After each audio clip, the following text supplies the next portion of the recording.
And we are live. Hello, everybody. Welcome to Encounter Balance. I'm Jeff, and today we are going to be playing Doves and Demons. It is a lasers and feelings hack that was put out by A Point of Inspiration. And I forgot to mute my stream. That really, okay, we're good. Sorry, the Doves and Demons. It's a lasers and feelings hacks put out by A Point of Inspiration. If you're interested in the system at all, if you want to follow along, it's super basic, super rules light, super cool. Tons of flavor and in a very simplistic and elegant system. So it's really neat. You can check it out at their Facebook page, facebook.com/a point of inspiration. Link is in description if you want to check that out. And we are actually going to be going over some of those, a super quick character creation and getting the organization set up on stream here, just because this is a new system. Not many people have seen it, and we're basically all new to it here too. I've played in one game that Marquise ran, one of the guys who made it earlier in the week. Unfortunately, that's not broadcast. Other than that, this is basically brand new. So I'll go ahead and let these guys introduce themselves, though. Anything you want to plug, anything that you're working on, or that you want to do, we'll go ahead and do that and start with Corey. Hey, I'm Corey. Been playing role-playing games for I guess probably 2 years now, something like that. No channels or anything to plug. Enjoy playing the games. I was a friend of Jeff's, and he kind of got me more into it. That's all. We move on. Awesome. And how about Brandon? Yeah, so kind of same along that line. Brandon Magyar, I'm not really from a channel or anything like that, so nothing to plug, but been playing role-playing games for maybe 12 years or so, on and off here and there. Started with 3.5, got into Pathfinder, 5th edition, and a couple other ones recently. Lots of rules light stuff right now. Awesome. And last but certainly not least, Jeremy. Yes, sir. Hey, everybody. I'm Jeremy. I do have a YouTube channel. It doesn't really have a nice title or anything. It's just my name. It's somewhere down on the bottom of the screen. Yeah, I'm super stoked about this game tonight. This will be the second time that I've played under Jeff, and brand new to this system. So I'm really excited to try it out and give it a try. And yeah, let's rock and roll. Awesome. And just before we get too far into it, just as a quick disclaimer, this game is fully adult game. There may be and probably will be strong language, violence, excessive gore, that kind of thing. So if that's going to bother you, go ahead and stop now. And also real quick, I also included a link to Jeremy's channel in the description if you want to go ahead. He does some awesome games, so go ahead and check him out as well. But we'll go ahead and talk to a couple of these guys about characters so far, but we'll go ahead and go through. I'm actually going to put a screenshot of the first page of the rules up on the screen real quick. That is the wrong one. Awesome.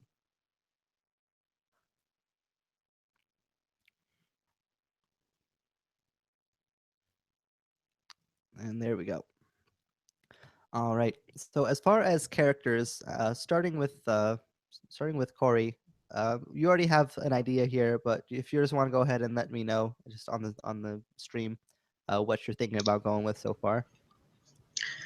Yeah, so my character is Fisk, the Weary Avenger. He is a very old, ancient warlock who started off as a righteous knight fighter who pledged his life to fighting evil. And he realized that as he was getting older that he didn't have that much longer to live. So he made a deal with a patron in order to extend his life to fight evil. But now he's kind of locked into that deal that he made.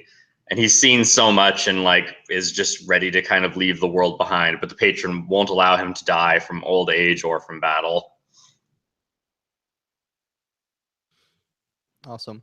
And just as far as the rules go, so he's an ancient warlock, and he's picked Dove, with a 9 as his number. The 9.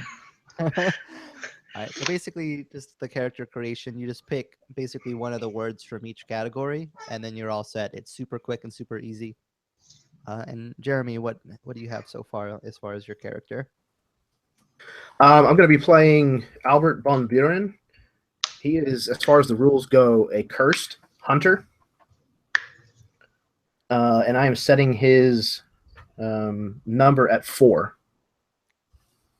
All right, which will make him a demon, just barely, Correct. but a demon and nonetheless.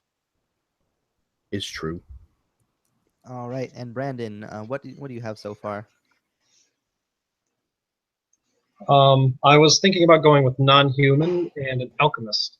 I was thinking about something like I don't know, I was reading some of the descriptions on it, and it talked about a hell-forged AI. And I thought that sounded really cool, some kind of like a converted golem kind of thing, something like that. I dig it.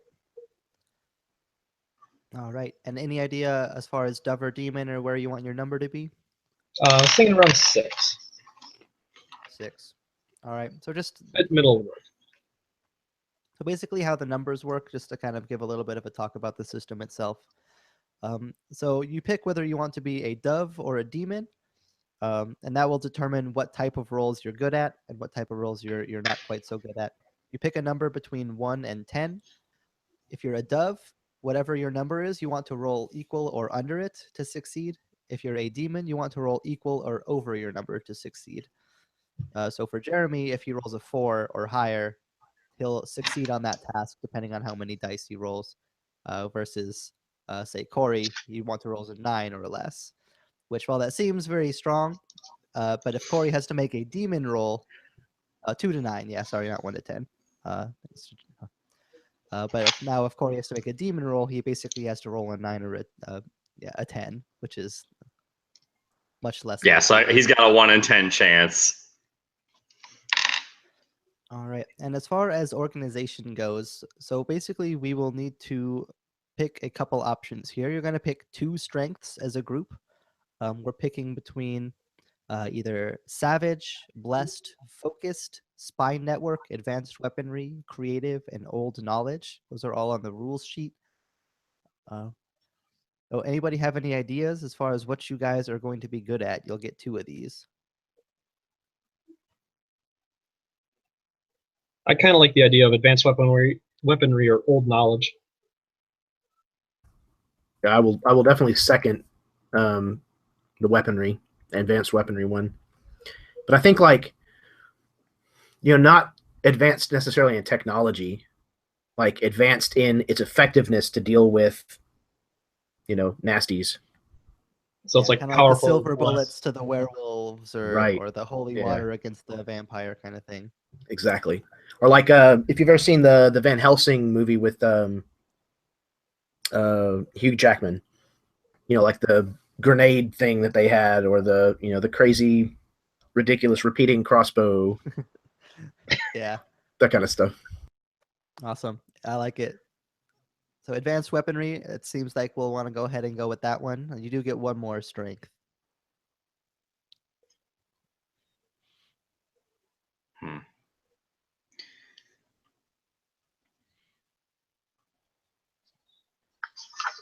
There's a couple things that I can see if you guys are having trouble. I could see Blessed, given Fisk's deity patron who's given him power. Some of that might bleed over into the organization. I could also see Old Knowledge making sense. What do you guys feeling?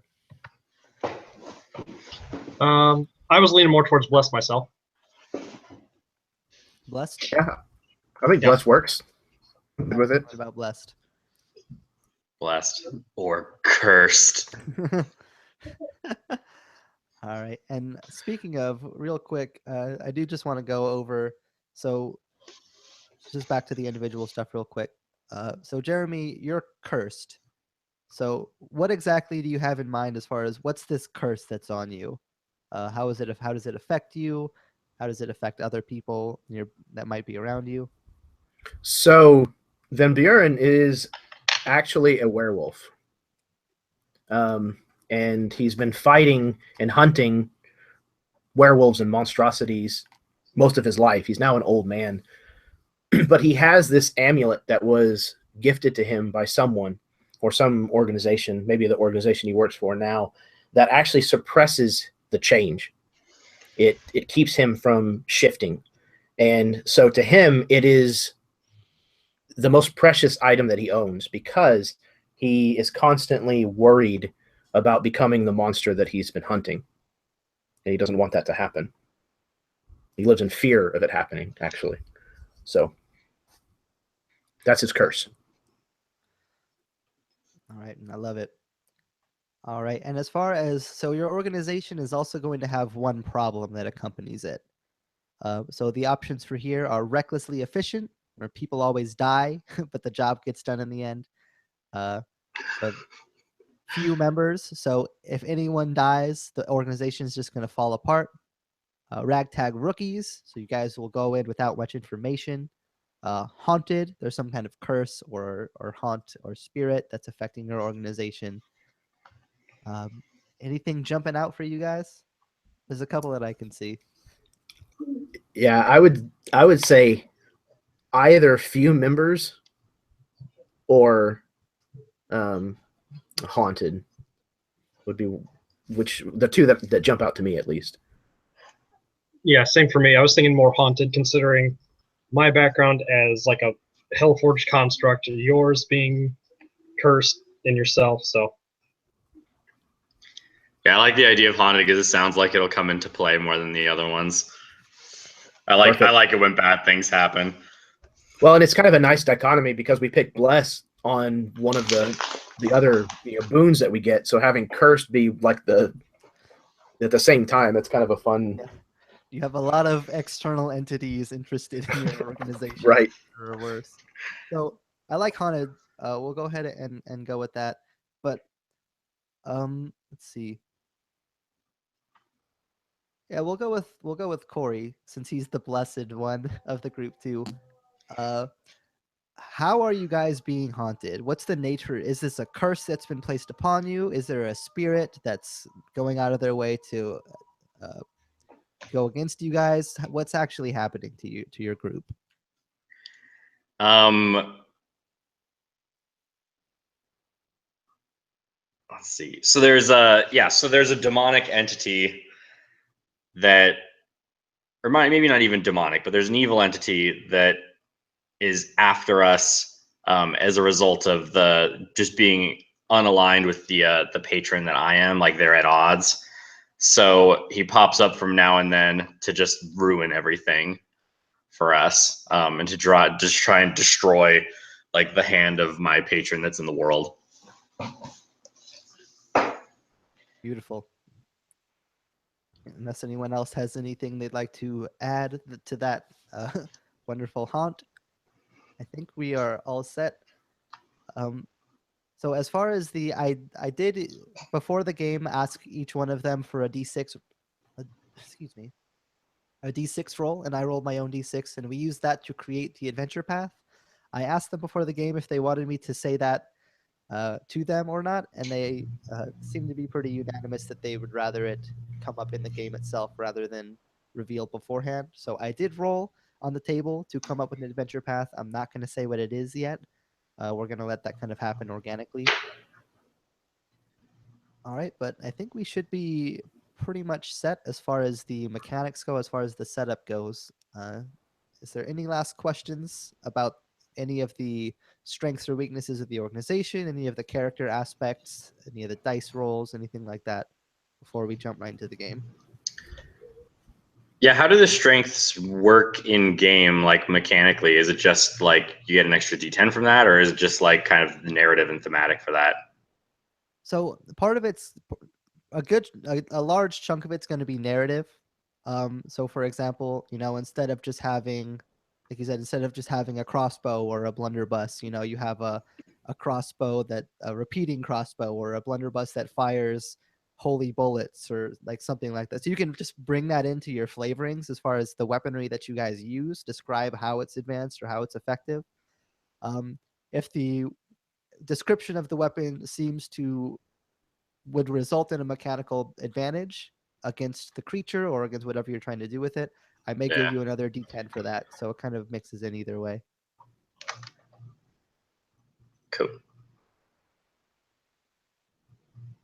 Alrighty, well, we will go ahead and get right into the game itself here. The three of you are trekking towards old Hunter Braun. He's requested your presence. It's time to receive your next mission. You guys would know Hunter Bruon is not just the one who gives your group your tasks. He is the one who gives all groups their task. He's been around even longer. You remember old Hunter Braun being old when you were young, Frisk.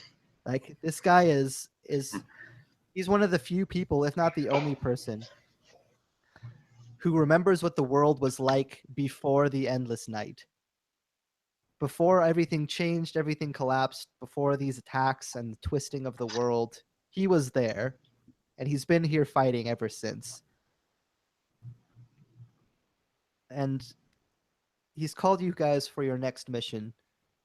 And as you're close to arriving, Jeremy, I want you to tell me, what type of environment is this? Are you guys trekking through right now? Is this a desert? Is this a tundra? Tropical? What kind of thing? What do you see the scenery being like as you go towards Old Hunter Braun's stronghold? I think that this is kind of a brackish wetlands, kind of a swamp, but not hot and muggy like the swamps of what we're used to in places like Louisiana, but more like the peat bog swamps of Europe, where it's this fog that kind of hangs around is cold and penetrative, and that there's rolling hills that we're kind of heading towards maybe, but all of these leafless trees that look like gnarled and twisted because the suns are because the dark has descended for so long that they've lost all of their vegetation, and it's just a very twisted and gnarled landscape, kind of bleak and black and gray. And just to kind of add to the strange, bleak, strange wetlands that you're going through, around you, you can see rain falling, going through the fog, but you don't feel rain. You don't feel humidity or moisture. It's just this strange, visible, almost ghost-like rain effect that begins to fall around you. And as you come out from these kind of dense croppings of these dead, gnarled trees, you see the rain and the fog begin to clear as you come up one of those hills. The sky above you, there's no sun in the sky, there's no moon or stars. It's just a flat orange, as if the sky itself was lit ablaze. And as you crest over the top of this hill, you guys see what at this point would now be a comforting sight. As the hill kind of comes down, opening up into an open plains, you see a massive cathedral that has been built. And you see, as you begin to crest down and into this field, the dark, gnarled, and murky wetlands turn into a beautiful green rolling plains. And you know that you are here at Old Hunter Bruon's stronghold. It's one of the few places left in this world that is pure and clean. And as you make your way through the plains and up towards the cathedral, you can hear echoing out through some of the cracked windows the sounds of a pipe organ echoing inside the building. And as the three of you approach the main doors of the cathedral, these massive double doors, who would be the first one that would open the doors and go inside?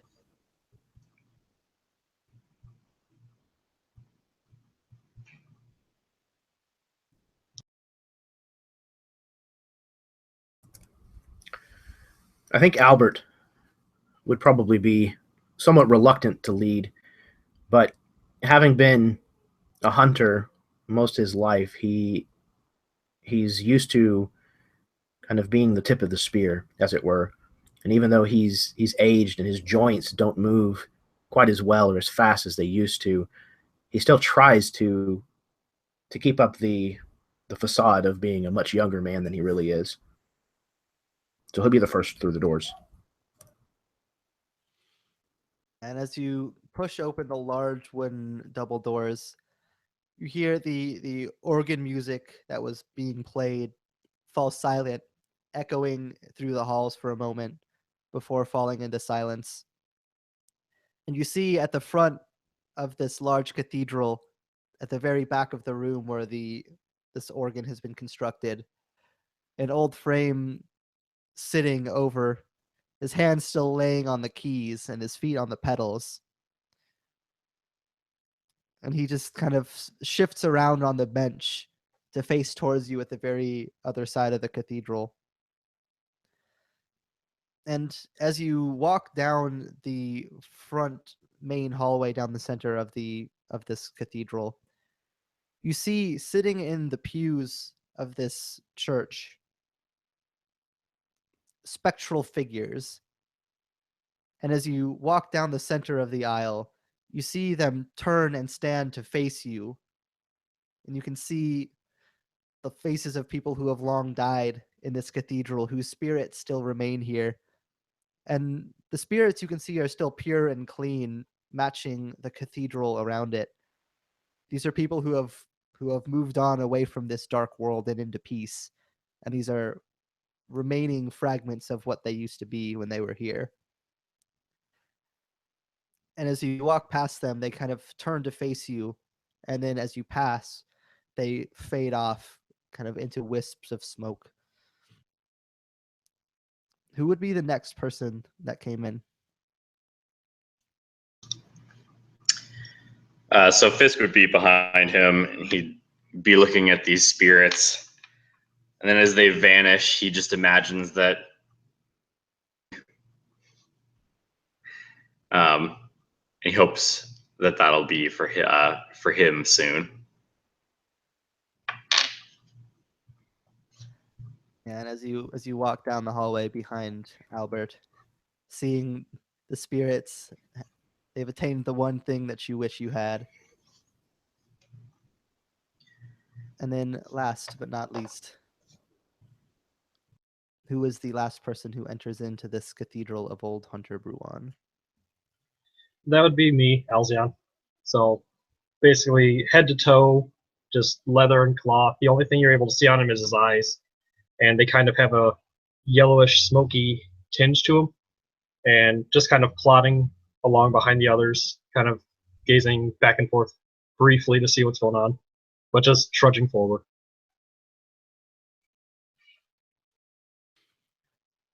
And as the three of you make your way up to the front of the cathedral, Old Hunter Braun sitting there, you can see weapons of all type scattered across around the bench where he sits.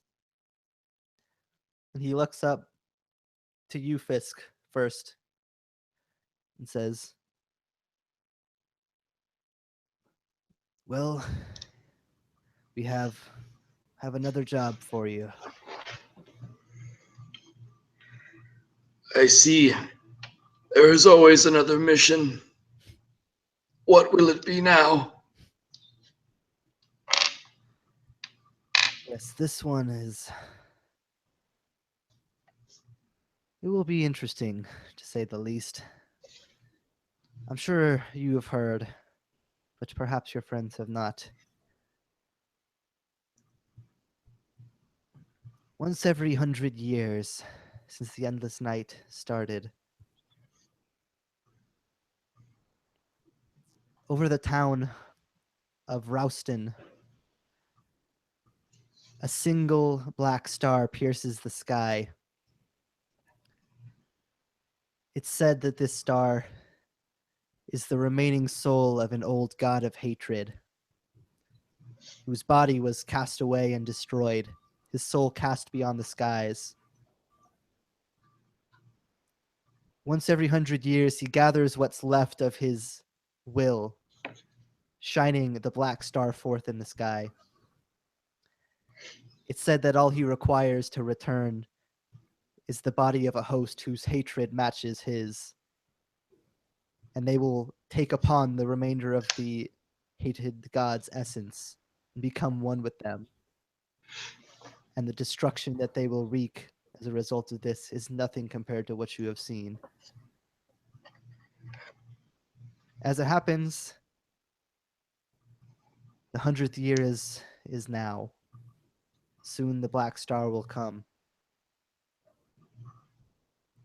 I don't know what will show up to receive the black god's will, but whatever tries cannot succeed. You must go to Rouston and find whatever creatures may be drawn there by its power. Make sure none of them are able to complete this vile transformation.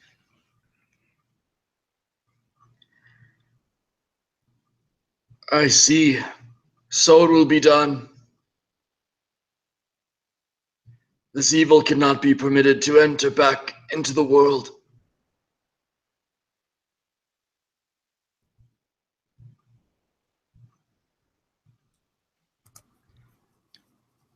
Albert has been kind of quiet throughout this exchange, kind of standing off to one side near a candelabra, just kind of staring at the candelabra, just watching the flames kind of flicker, with his arms kind of folded behind his back.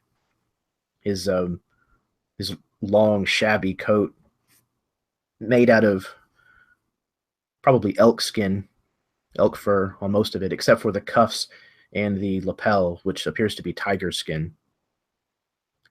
He kind of turns half around to kind of look over his shoulder whenever it seems the conversation has come to a halt. And he says, "And what will we find in Rushton, yeah? It is a city, yes. But where is this ritual supposed to take place?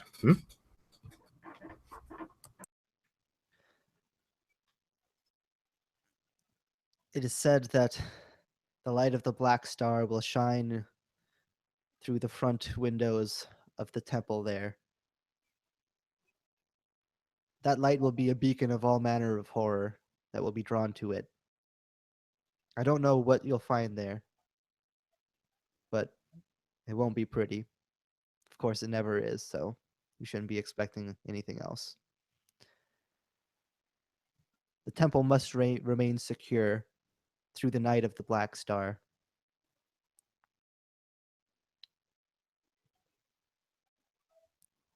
Any last questions? At that, Alzian will kind of step forward and speak up a little bit. He's been standing inhumanly still, and you don't know if he's breathing or not, but you'll see him sort of take a step forward and then hear this really wispy voice come out as, "Do we have any allies?"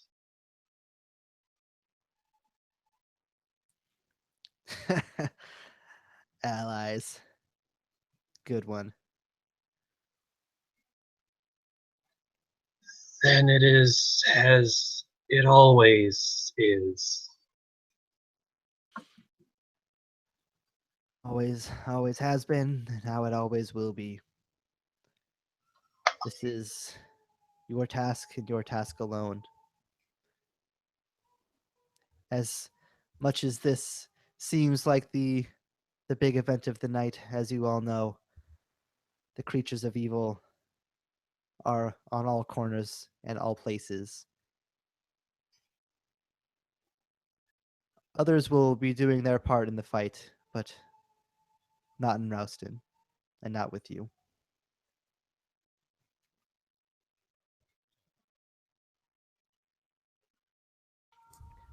And then as the conversation kind of closes there, we cut away from the cathedral and we find the organization, the three of you back in your home base. And Brandon, I want you to tell me where is this home base at and what is it like inside?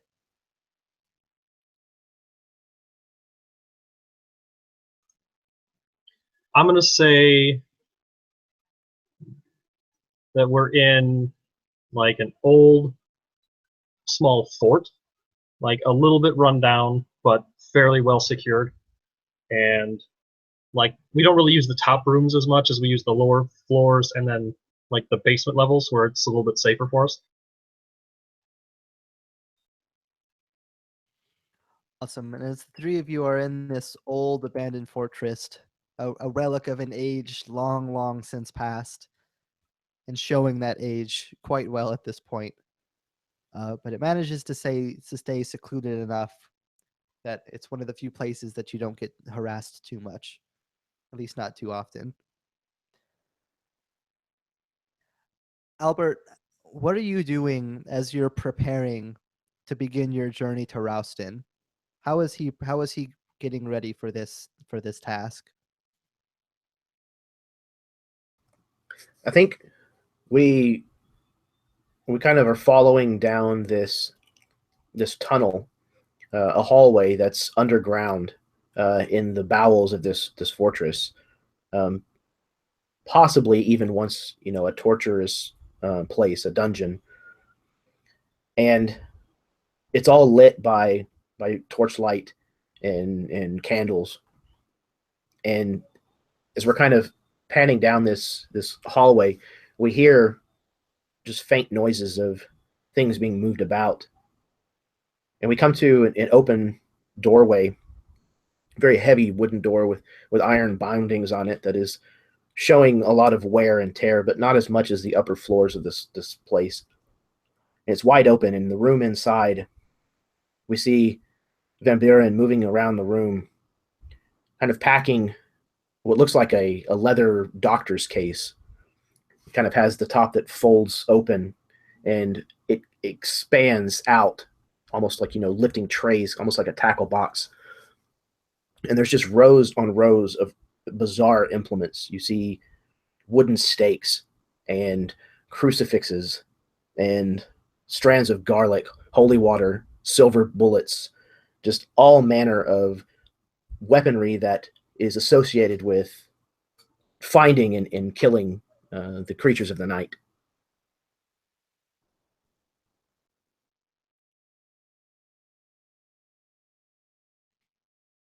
Awesome. And as you kind of prepare yourself, so what I'm going to do here is basically we're going to be making a roll for a preparation roll, and that'll basically tie in. Um, so as you're kind of gathering these supplies, these weapons, uh, what kind of emotion is driving that? Is it like a desire to protect your comrades, or is it a vengeance against evil? What's kind of driving him as he gets ready? Albert, at this point, with this kind of packing or preparation, it's almost autonomous. It's business as usual. He has everything has its place in his bag, and he knows where it needs to go, how many he needs to take. This is something he's done dozens, if not hundreds of times. But there's still a nagging at the back of his mind, and it's not that he may die. It's not that he may not be able to save one of his compatriots. It's not that they may fail in their mission. It's that he may become one of the very things that he has killed throughout his entire career, that he may become a part of the problem instead of a part of the solution, which he is now. Awesome. So I'm gonna say that's gonna be a demon roll. So because you're so experienced in this, we'll say you're an expert in that, so that'll be a D10. Because it's dealing with equipment and preparations as far as supplies, I'm gonna say your uh, advanced weaponry will give you another die. So you go ahead and roll me 3 D10s and tell me what numbers you get. Okay, I've got a 1, a 4, and a 9. And my number is a 4, if that makes a difference. Ooh, all right. So that's a good start. So that's going to be 2 successes. So since it's just preparation, we're not necessarily going to see an immediate consequence for the success on the roll. Um, but that will turn into something as the game goes on. But because you rolled a 4 and your number is a 4, um, you'll get basically a tally for what's called an execution. So Okay. in one of the fights that happens, you'll be able to use that execution basically to go to town on one of the monsters. Excellent. Okay. Very So it's cool. basically like a enhanced. That's basically the crit in this system is that you get that execution. And, Excellent. and as Albert kind of the camera's kind of showing out from Albert's box as he takes another like a crossbow or another weapon and kind of puts it in, covering up the camera. Suddenly we see it open back up, and we see Frisk standing over. How are you preparing for this journey? Are you trying to study? Are you doing any weapons? What exactly are you trying to do?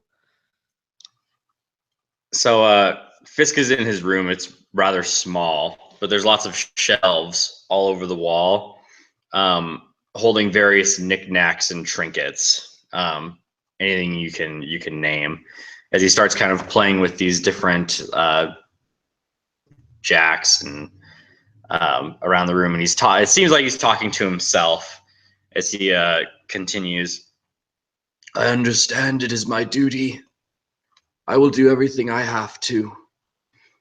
Must I remain in these shackles, though, forever?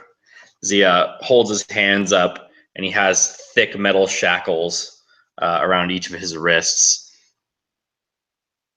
I understand. I will do my part of this deal. I must continue. And then he pulls a pin off of one of the shelves, and it's a flower that like would clip to a blouse. Do you remember what happened to the girl that gave me this? Wouldn't you let me help her?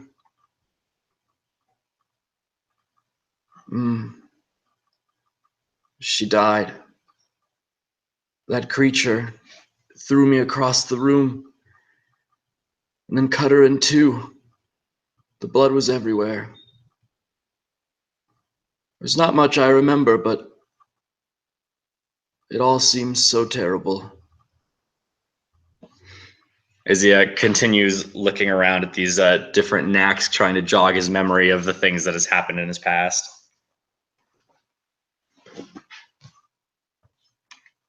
Yeah, go ahead and make me. I'm going to say that sounds like a pretty dove roll to me.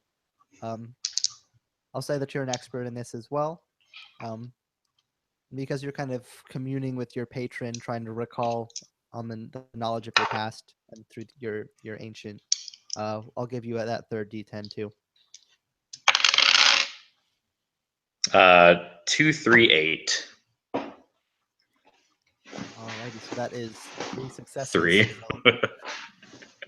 So Easy. as you kind of go back in your mind, no, you're probably the only one in the group who's actually you maybe haven't been there yourself, but you've been alive since the last time the single black star has been in the sky.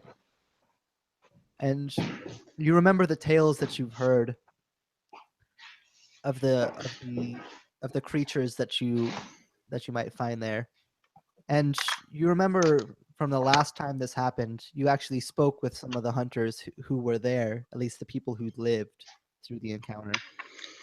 And you remember hearing them tell you the tales of how, well, there was all manner of terrible creatures trying to get there. It was especially known for being a beacon towards demons and devils, the purest and most hateful of the dark creatures. And as you go back through your past memories, it's hard to say for certain, but you have a feeling that might be what you're going to be going up against. At least that's what the legends would dictate. Mm.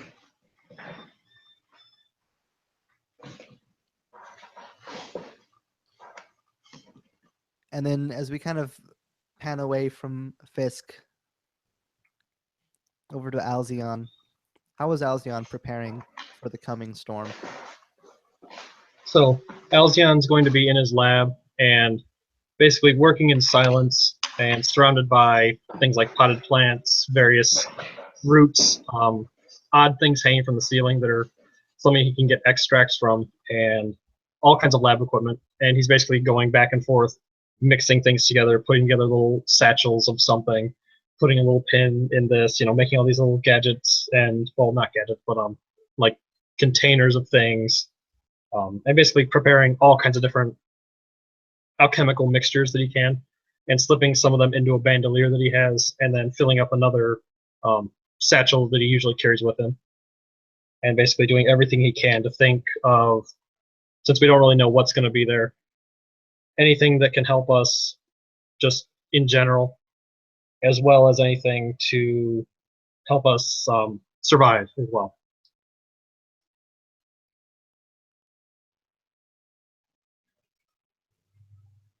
Awesome. Go ahead and make me a dove roll. 3d10 because you're an expert at this. And because of your advanced weaponry. I got a 4, a 7, and a 1. All right, so that's 2 successes. So similar to Albert, since you're preparing equipment, we'll basically let you, we'll work off of those successes as we get a little bit further in. And then as he kind of sets the last alchemical vial into his bandolier to prepare, we cut away from the fortress, your base, your home base, and we travel forward a couple days to the eve of the night of the Black Star. There's just one more day until this happens. And as the three of you are traveling, you can see Rouston far in the distance. Shouldn't be more than a couple hours of hard travel until you make it there. And as you travel, you find yourselves back in that murky bog, that almost swamp that you guys had come out of before going to Hunter Braun. But as you walk towards Rouston, you can see the skyline as it goes outwards. The ground as it flows outwards it actually ends up curving towards the side of it. So the horizon is actually vertical to you, not horizontal. And as you walk through these gnarled trees and swampy waters, you can feel the ground curving to the side of you as you approach towards this vertical horizon line. And while you can sense yourself off balance and strange, your center of gravity maintains towards the ground, but you feel like you're sideways, but you're not falling. And as you're kind of almost perhaps disoriented by this kind of gravity shift, you see a person in the distance walking towards you. It's a human.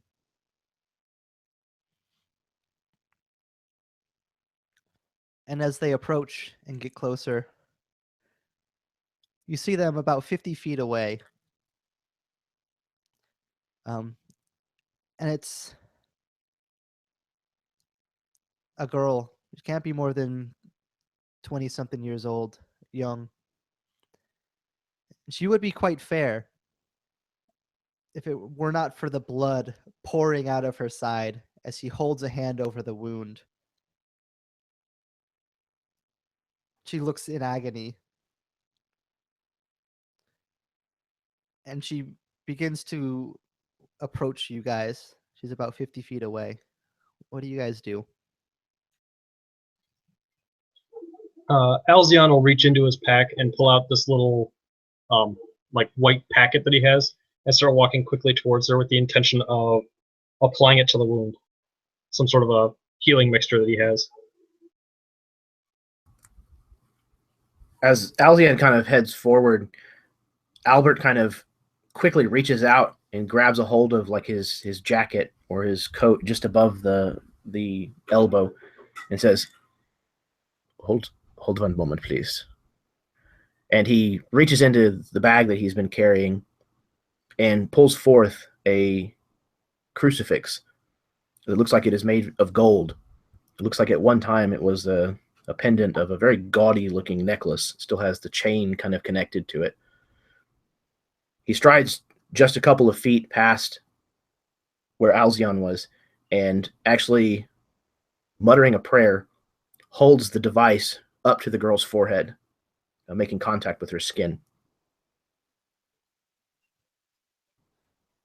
Yeah, and as you approach,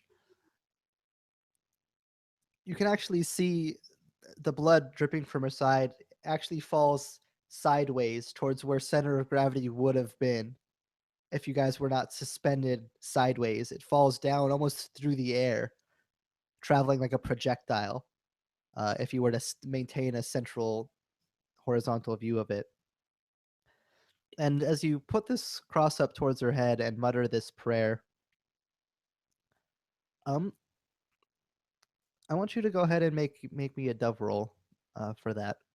I'll say you're an expert at this, so that you'll be doing 2d10s. So I'm not going to necessarily say that you're prepared. I ended up with a 3 and a 9. So it sounds so like one success. One success. So as you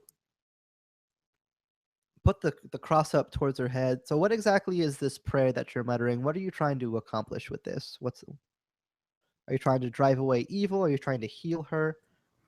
Yeah, it's kind of a calling on the latent powers of our blessed organization and seeing if she repels from it, if it causes her any kind of harm or damage, to see if there may be a latent evil that is within her or if she may be evil herself. Yeah, and as you mutter this prayer to repel evil with your crucifix, you see her grimace and shriek, and her hand kind of goes over the wound, like as if stabbed again by your words. She kind of just clutches at her side, just ah.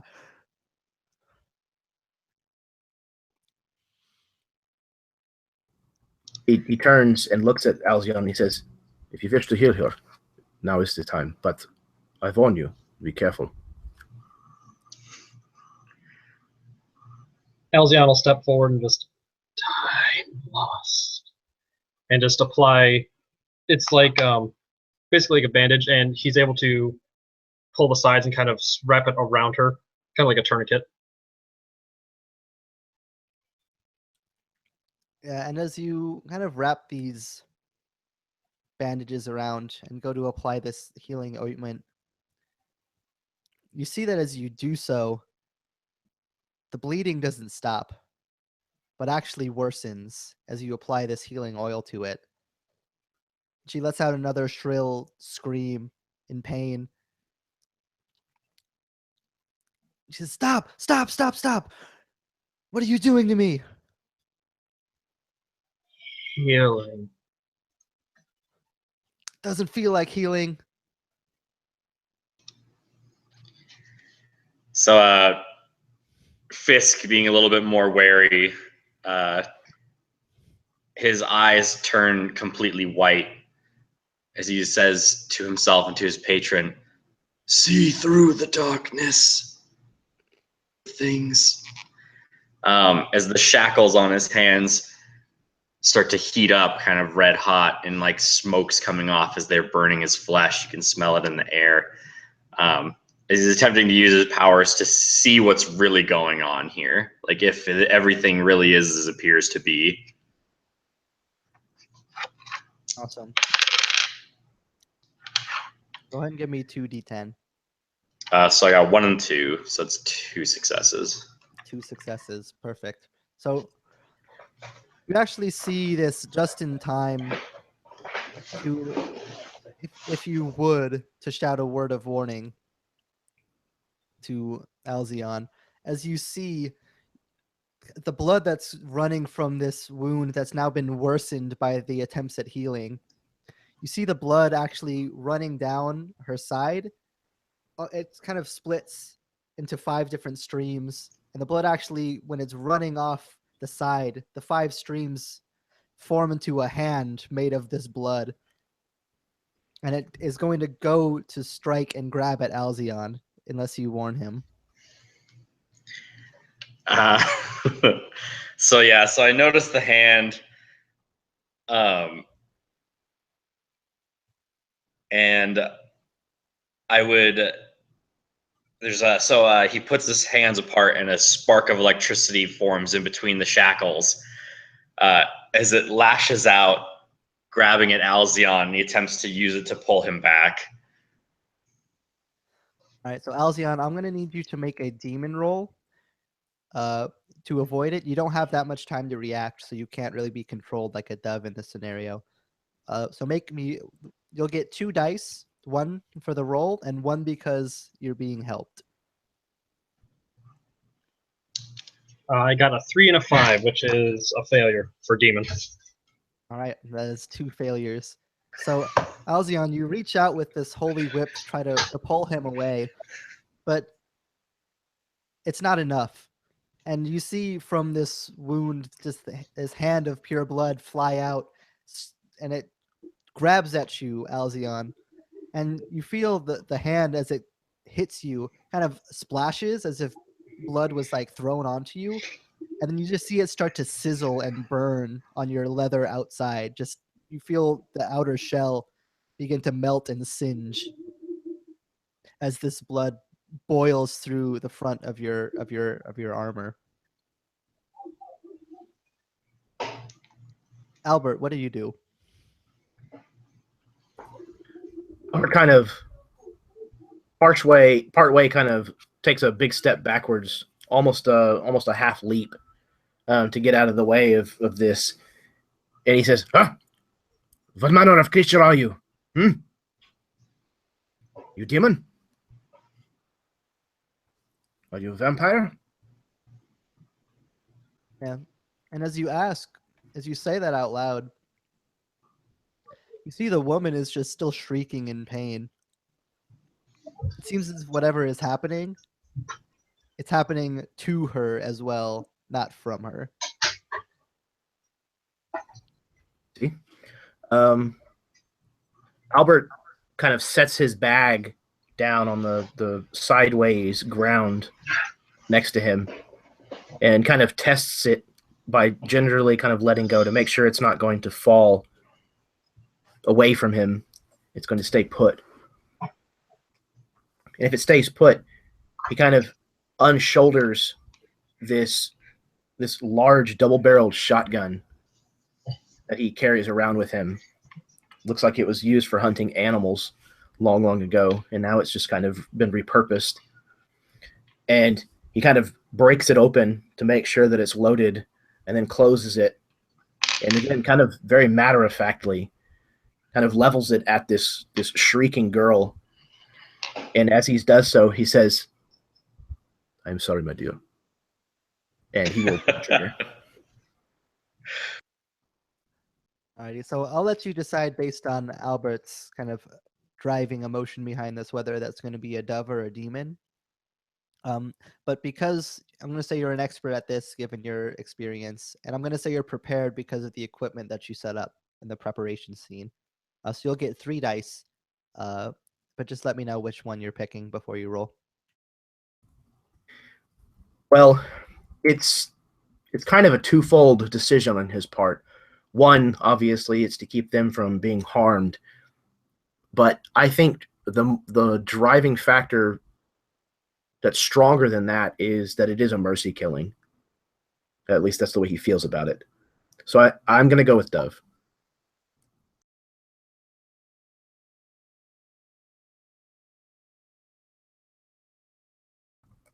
So I got a 4, a 5, and a 6. So it's 2 failures, but 1 that is my number. So it's a, I guess, an Alright. execution Yeah, so that would technically. be an execution. So I'll just go ahead and say with that 4 in this situation, just describe it. What happens as you blow this person slash magic creature, whatever it is, linked, intertwined, the two of them? What does it look like, and how do you dispatch it? So as he said his apology and pulled the trigger, the blast cones out away from the end of this very long shotgun, um, and just obliterates this girl from the sternum up. And it's kind of this gruesome flower of bone fragment and flesh that's just kind of laid open at the top. And there's just an intense increase in the blood and gore that runs out of her, and again runs sideways to us, as to where gravity had been pulling before we got to this bizarre place. And I think for a moment the blood and gore actually forms kind of like hands and a face, as almost like it's crawling out of her body. And then that's when the second shot from the shotgun rings out from Albert, and that thing obliterates, and the blood from it falls straight to what we see as the ground now. Awesome. Yeah, and as this humanoid apparition of blood is just destroyed, spraying just blood everywhere, all over Alzion, all over the ground, whatever's left of the person that used to be there. The shrieking and the groans stop. What do you guys do? So I think from when the blood hand reached out and went to slash at me, it probably knocked me down, and then um, Albert went and did his thing and just annihilated it. So I'm probably sitting on the ground, splattered in gore and a little bit stunned, and just go, effective, or sorry, effective, but unfortunate. And I'll Yes. stand back up. Yeah, Albert will kind of try to help him, but he's not quite as strong as he used to be, and it almost pulls him to the ground as well. And He kind of Alzion's uses a his, little bit heavier than you think. yeah, he kind of uses his gun almost like a crutch for a moment to kind of, stable himself so he doesn't completely fall over. Yes, it was unfortunate, but like so much else of the world, it is lost, I think. And how does Fisk Yeah. react to all this? So Fisk sees this happen in front of him, and before he lets his connection to Dandarius fade, his patron, he asks him, "Could she have been helped? Was there anything we could do?" Does he get an answer? You find yourself not necessarily with an answer from him, but the one that you know in your heart, that in this world, sometimes that's all you can do. Yeah, so Fisk would just, in the silence he's faced with, accept the truth. His eyes returning to normal, his shackles, the red hot, kind of becoming more temperament as it cools, and then he would just rest himself as much as he can, and then start moving onward.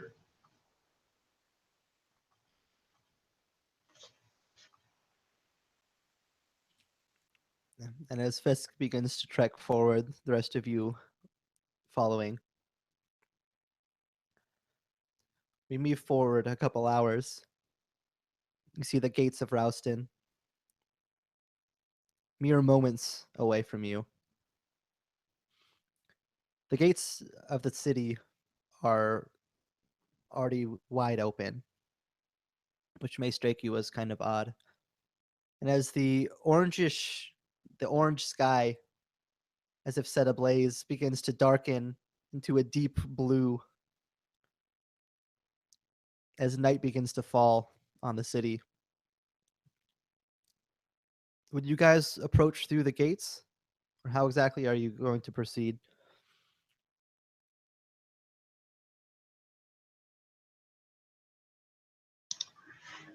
Fisk would just walk straight in. So he would, if there's no one there to open the gates, he would open them himself and kind of try and take a minute to survey what everything looks like and if there's any threats already present. And as you approach the gate of the city, the doors of the wall, the gates of the wall already wide open. I would imagine, given your nature, your heart, what's left of it, might sink as you just see blood all along the walls of the buildings that you can see. Pieces of what you can only guess must have been people on the ground. It's the walls and the ground are just covered in blood. Something's been here, clearly, already.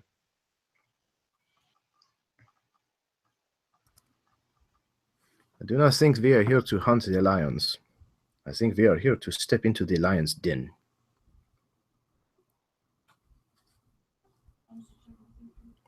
We must hurry. To the chapel.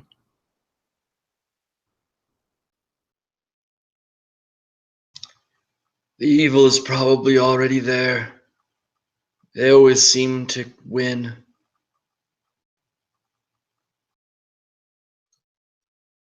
And Alzion will just nod, pull out a small vial of something red, and pick up the pace and start hustling towards the chapel.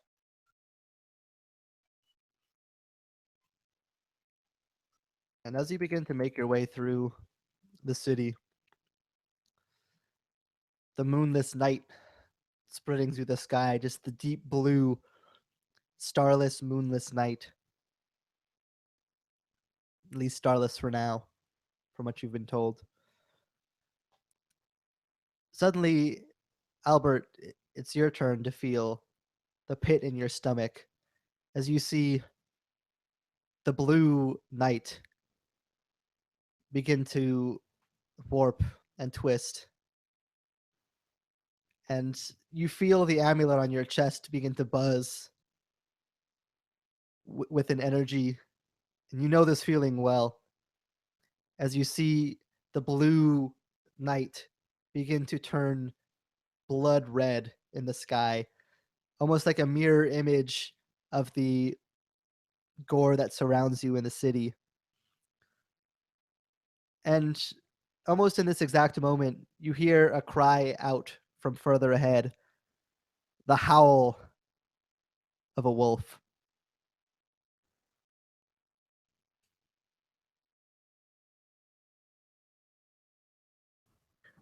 Albert has been kind of hustling along at a clip, trying to keep up with Alzion, who I imagine is much faster than he.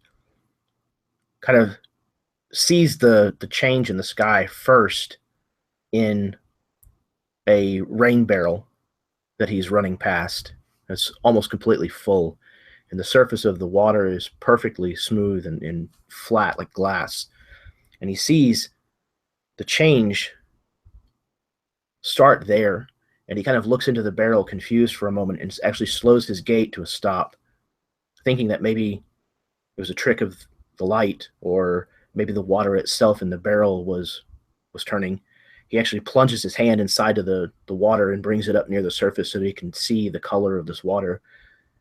And when he realizes what's actually happening, he pulls his hand and just flings water across the ground and looks up at the sky with that sinking sensation in his feet, in his gut, and he feels the amulet, the weight of which, or the blessing of which, kind of turns to a weight almost, and he just starts shaking his head. No, no, no, no. This is not the night for this to happen. No, no. And he kind of presses on to try to follow the others, but he's miles away in his head.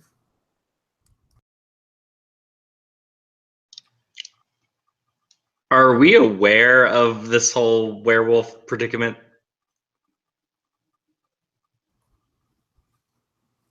Or is this something you would keep secret? It's definitely not something that he's proud of, so it's not something that he would advertise readily. You know what? I think it'll be fun. We'll go with Fisk is old enough and has been around long enough that he's seen Albert change once before, and I think it was terrible. But I don't think Alzion is aware.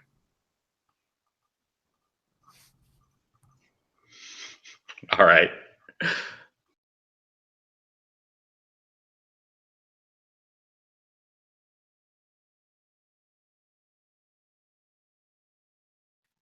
And as the three of you continue to make your way to further into the city, somehow, some way, the amount of blood and gore in the streets manages to increase. And suddenly, Albert, you feel your hair on the back of your neck stand.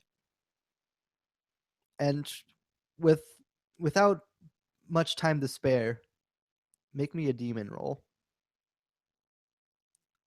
I'm going to say that this is just going to be one die.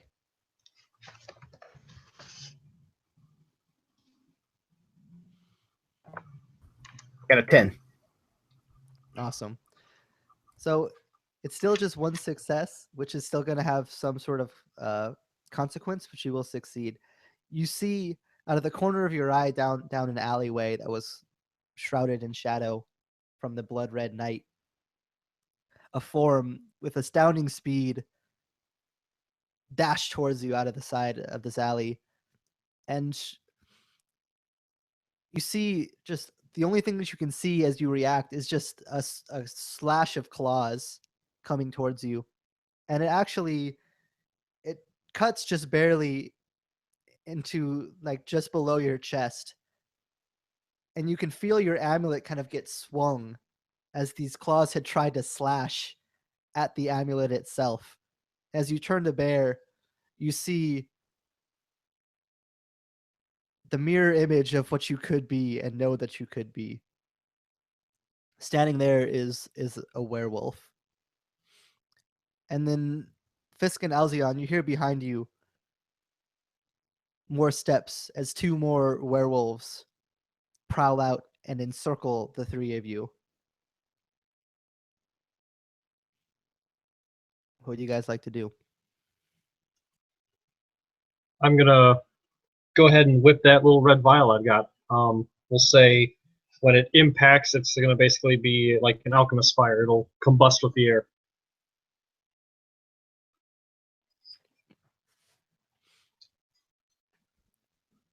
All right, and just given the situation, I'll let you decide whether it's a dove or a demon roll based off of Alzion's emotional state and his drive. I'm going to give you 3 dice for this one because you're an expert at this, and you've prepared your supplies there. I should have said before I rolled. Sorry, I was going with demon. I'll reroll.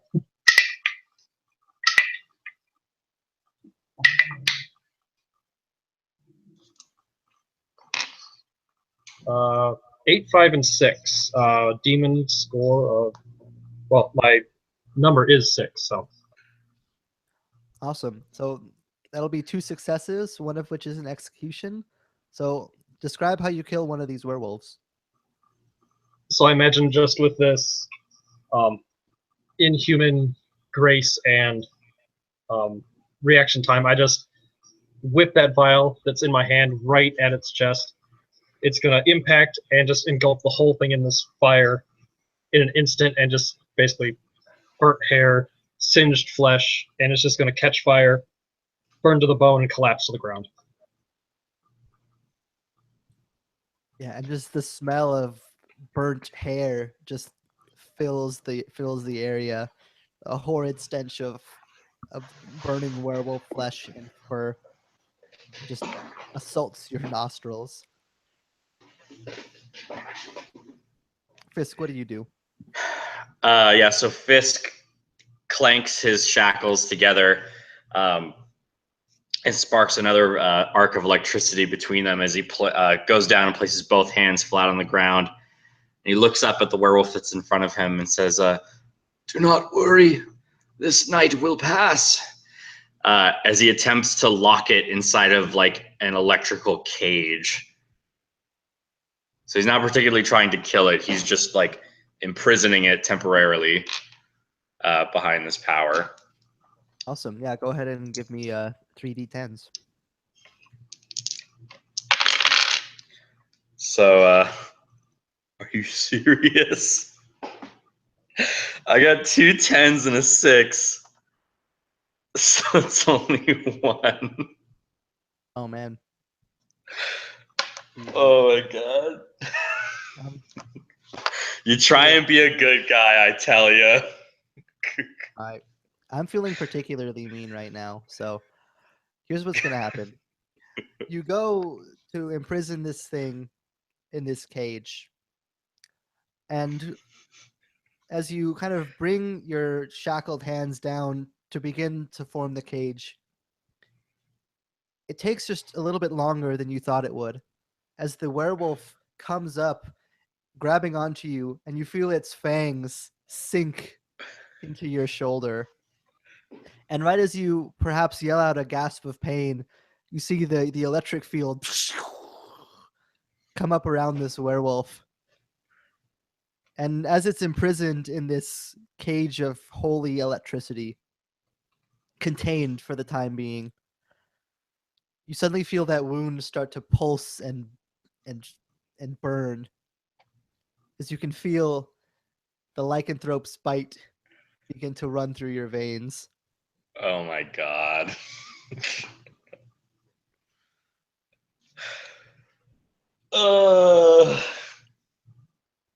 That's interesting.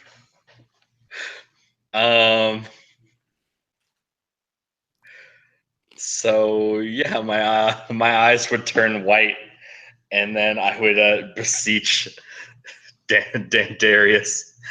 I'd be like, what can I do here? I can't let this take me. And you're not far enough along yet that you're going to transform like right now or tonight. But this will be something that you'll have to stave off going into the future. Right. Perfect. Albert, go ahead. So the strike at this amulet actually kind of sent him onto his butt, onto the street of this square or road where they're at, and he kind of has had to gingerly kind of lift himself up off the ground again, as the werewolf kind of tumbled past him as it ran at him so fast, and he uses the time that it takes to kind of stop its run and turn around to come back to get to his feet. And as he does so, he kind of squares up against this werewolf charging him again, and he kind of throws back the left-hand side of his long robe to reveal a short sword strapped to his waist, and the entire scabbard, hilt, pommel, and blade, as you see as he draws, is made out of silver, and it kind of reflects the red of the night sky in its blade. And you can see as we kind of show Albert kind of grabbing this in his hand that his nails are elongated and kind of darkened already, and his knuckles and his hand are a little hairier than they were before. But he squares up against this werewolf, and as it comes charging back at him, he actually will take almost a fencing stance and almost like a person who attended like an Ivy League college almost would. He kind of prepares himself for this creature lunging at him. At the last moment, he'll sidestep and try to stab at the creature with the sword. I'll go ahead and give you 3 dice for that one. You're acutely aware of how to fight werewolves, more so than perhaps anything.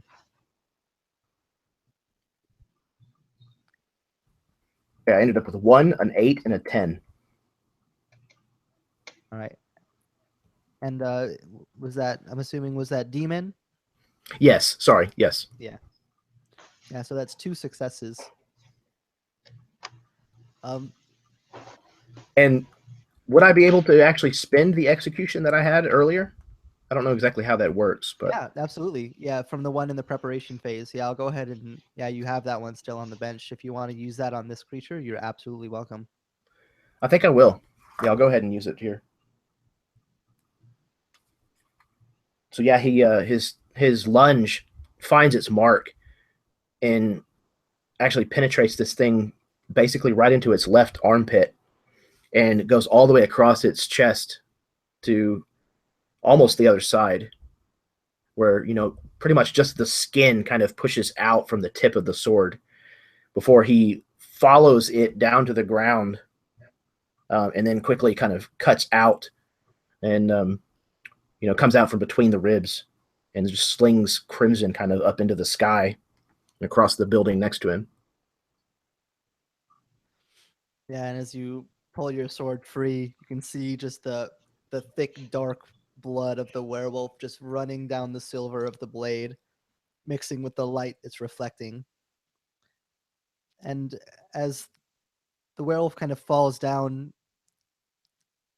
destroyed by your silver blade, the 3 of you turn towards your attention towards the last werewolf that is caged in this holy field that Fisk has created. And I'll let you guys decide how you'd like to handle that, if anything. Real quick, is Fisk out of the cage and the werewolf is in the cage, or are they both in the cage? Only the werewolf is in the cage. Do we know about how long that'll last, or is this kind of, we have no idea? Like, Fisk might know, but would Alzian know? I'll let you guys decide that one. I was going with like a 24-hour kind of thing, where like that's like as long as it can stay, but it can be broken early. Okay.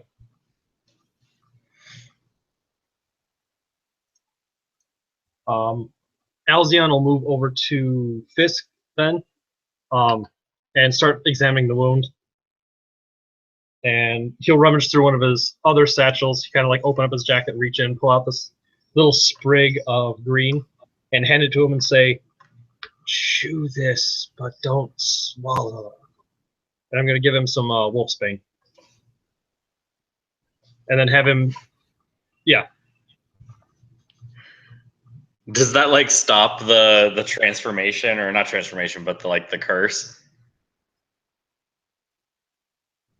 I think if I can make it up, I'll say it's one of the things that if it's applied early enough, it has a chance to prevent the curse. I'll go with that. Otherwise, I was gonna ask Jeff if I have to brutally kill this thing, like if it works like vampires, or if I kill it, I'm all right.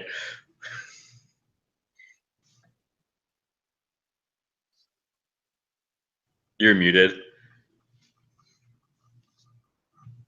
So I'm gonna say as you begin to like chew on this herb that he's giving you, you can feel like the pumping of the blood and the pain in that area.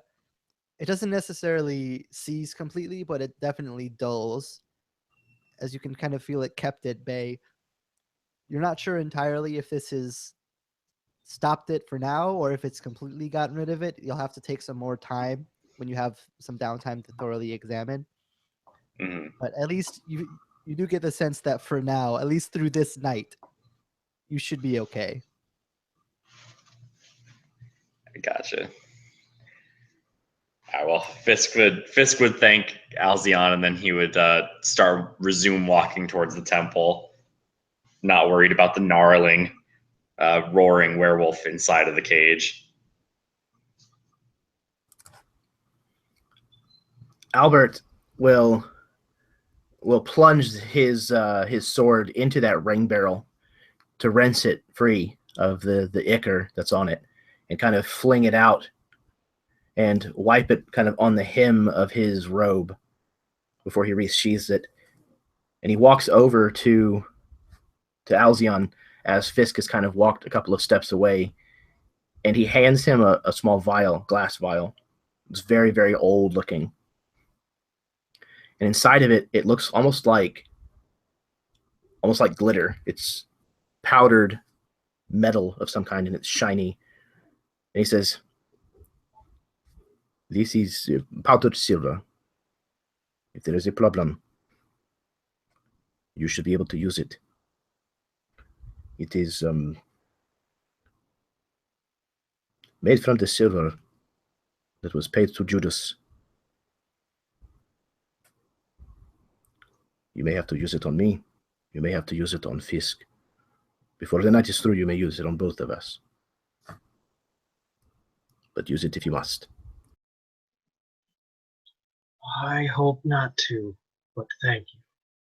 And I'll take it and kind of pull my bandolier to an empty slot and like set it in there, and then basically have a little button over it so that way it'll keep secure.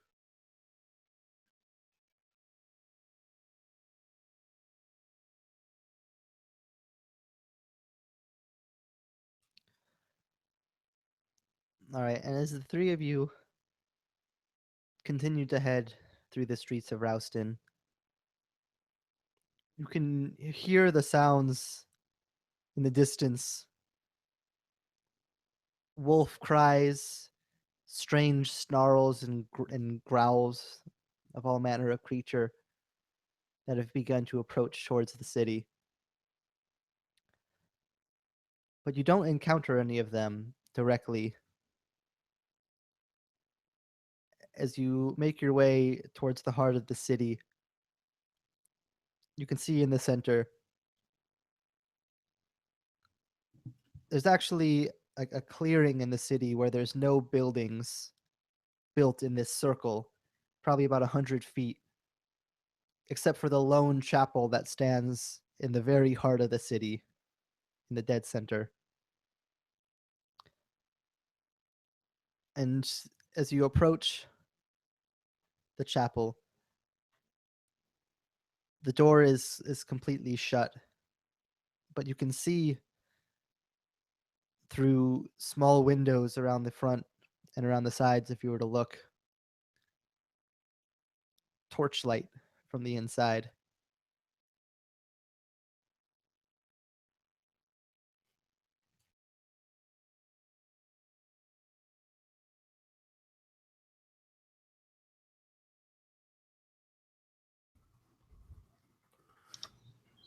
"We have a plan. It appears that somebody is already home." The same plan as we always do, as it always is. Confront it, and if it is evil, destroy it.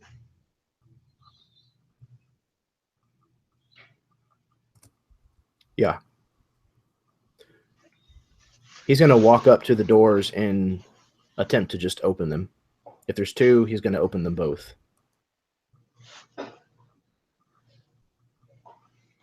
Yeah, so there's just a single door. This chapel is nowhere near the cathedral that Bronze was. It's not tiny, but it's still fairly meager.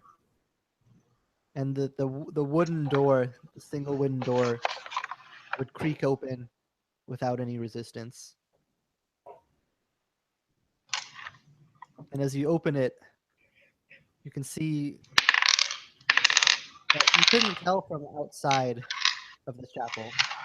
But as you open the door, you can see blending with the torchlight the blood red of the sky. And as you look up, you would see that the ceiling is completely made of glass. the light above you of the blood red mixing with the torchlight inside.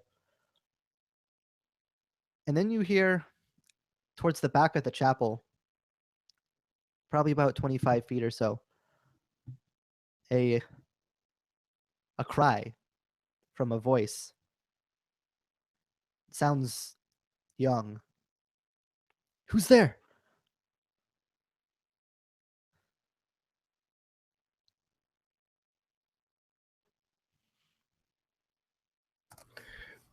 When Albert speaks, it's not in response to this voice that's called out. It's to the two men, or man and being, that are standing behind him, and he says, "We have already seen one child this evening who was not what they were supposed to be, so we should tread carefully." Yeah. Agreed. And I'll reach in, I'll pull out 2 vials, one in each hand. One's going to be a silvery liquid, and one's going to be, we'll say, a yellow powder.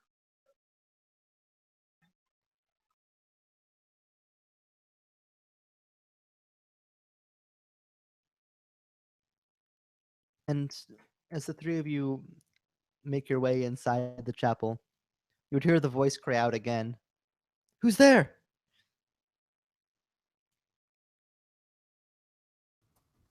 Once again, Albert's not going to bother to reply just yet. He's actually going to turn around once the last of them has come in and make sure that the door shuts behind them. And if there's any kind of bar or locking mechanism, he's going to go ahead and do that as well.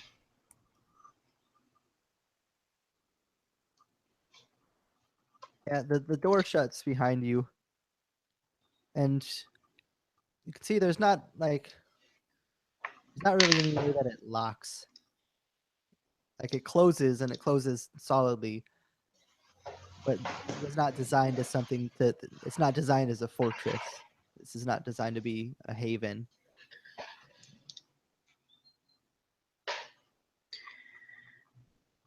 Fisk would reply to her saying that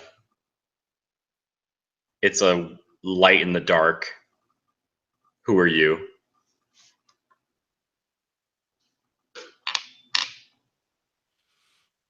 You see from one of the shadows cast still in the room,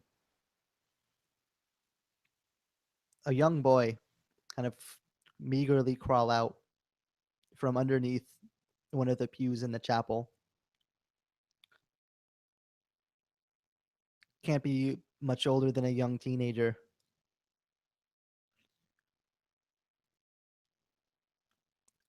I didn't know where else to hide. Things are everywhere. I can't find any of my family. I don't. He just kind of like trails off. Elzion will turn and look at Albert. Albert, your cross. Check him. Yes, of course. Boy, come here to me. And he pulls forth the crucifix from earlier. And the boy kind of like crawls back away from you. How do I know you're not one of them? How do I know you won't kill me like you killed the rest of them? If you do not come here right now, I will kill you.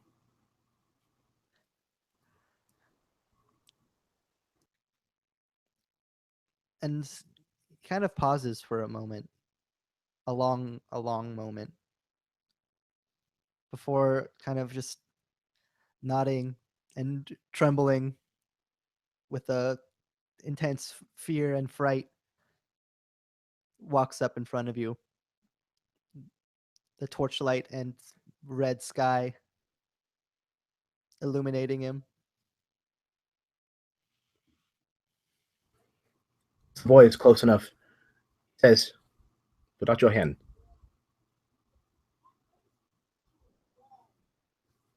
He does so. And he places the crucifix into it and makes sure to presses it. He presses it down into his palm and kind of stares at his face, looking for a reaction. And you don't see any. other than just the same still fright that he's been displaying this whole time? Yeah, that's enough. He pulls it away and tucks it back into his bag. I think he is okay, but we will see as time goes on. We should make defenses of this place as best we can. And he starts kind of making his way around the perimeter of this building, looking for any way that they can possibly shore this place up. And as you do a sweep of the building, you realize there's really not much. There's no buildings nearby. This is put in this kind of solitary center. The ceiling is made of glass. The doors are made of wood.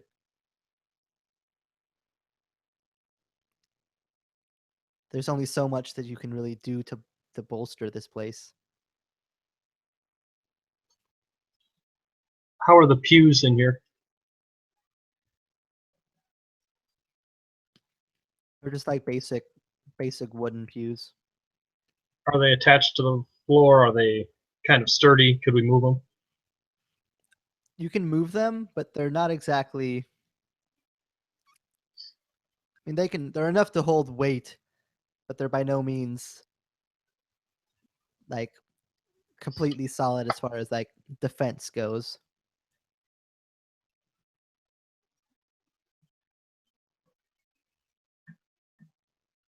I have a question, Fisk. About how old does your character look?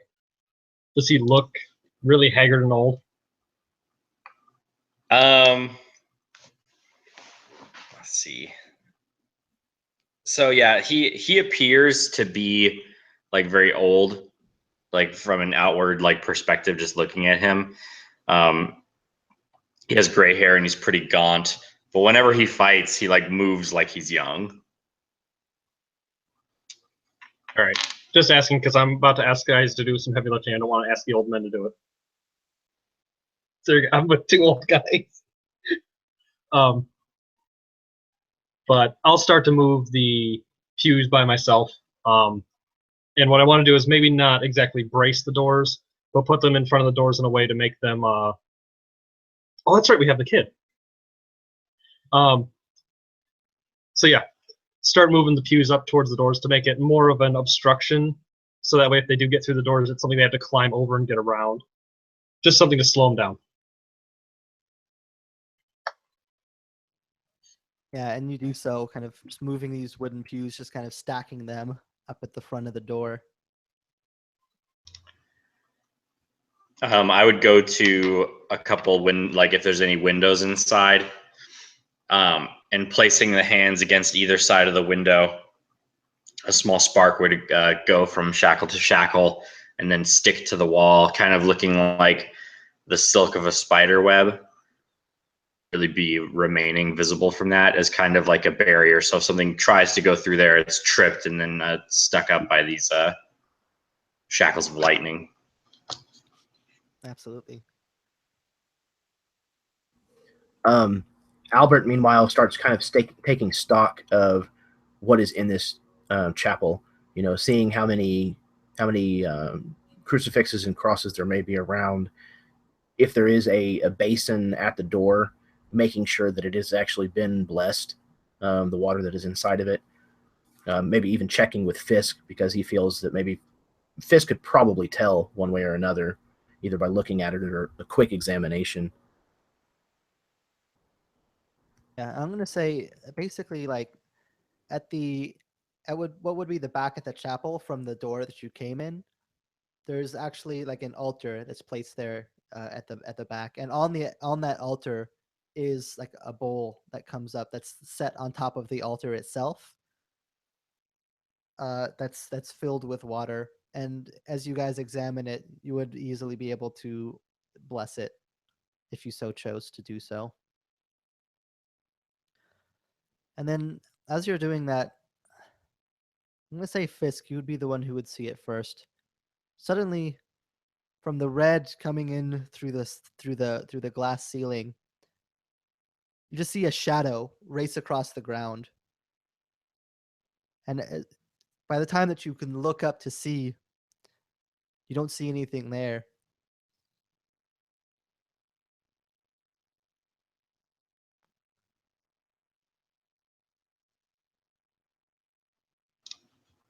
Yeah, I guess he would just give warning to everyone else. There's no more time to prepare.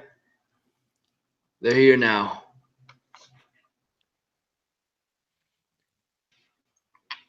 Yeah. Albert, do we trust the boy?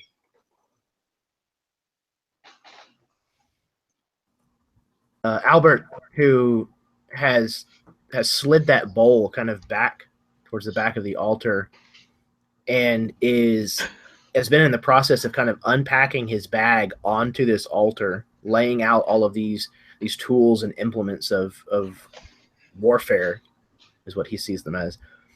He doesn't even look up from his task, what he's doing, and he says, "I suppose we do, at least in the beginning. If he gives us a reason to not to, we kill him. You going to give us reasons to kill your boy?" And this, he does actually look over in the direction of the child.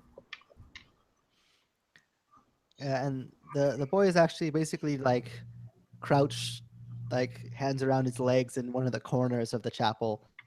And just kind of, when you ask just that direct, brutally straightforward question, just kind of like as feebly as he can, just like shakes his head. It's hardly distinguished from like the shakes of the fear, but you manage to basically just see enough of a nod.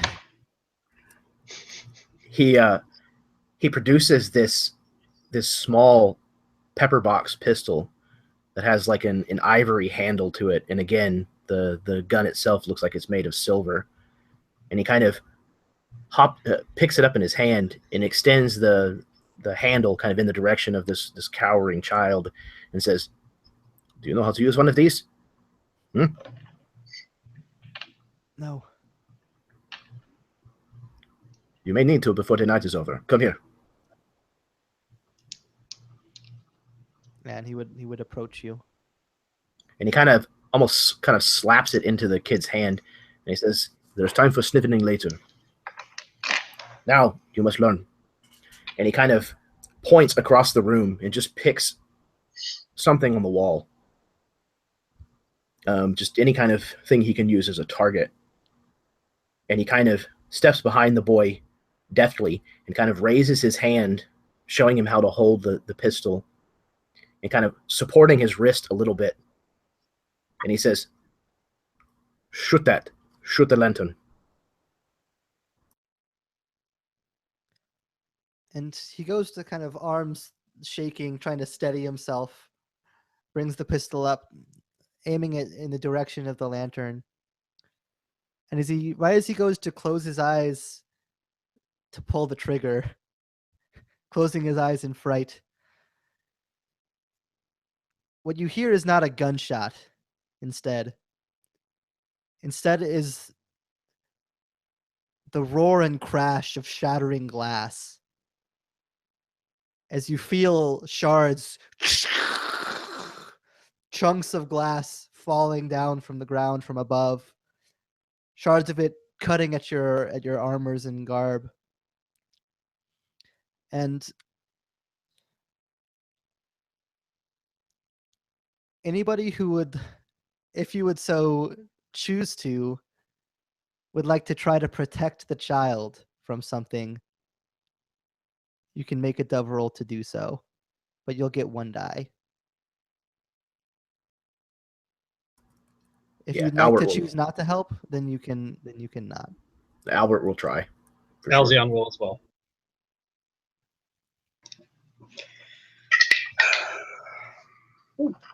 So anybody who's going to choose to help, you can roll 1 die to do so. I'll see the results afterwards, and there might be effects.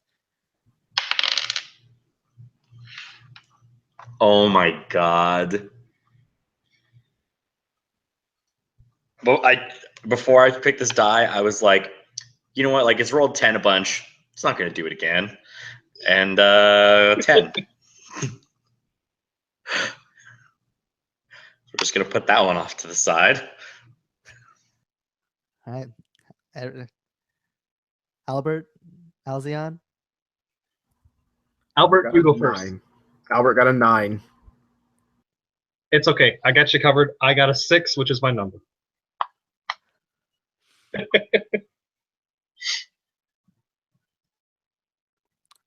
So here's how I'm gonna do this. Before I tell you what's gonna happen, I want you to tell me what miracle that you wield that's going to protect the child. How are you trying to protect him in just what's basically as close to a gut reaction as you can have? Alzion is basically going to reach out, grab the kid, and pull him behind him, and hurl one of his flasks at the ground, right in front of him. So basically, he's going to do his best to get between the monster and the boy, while still doing something to stop the lycanthrope. Well, and what flask is this that you're using?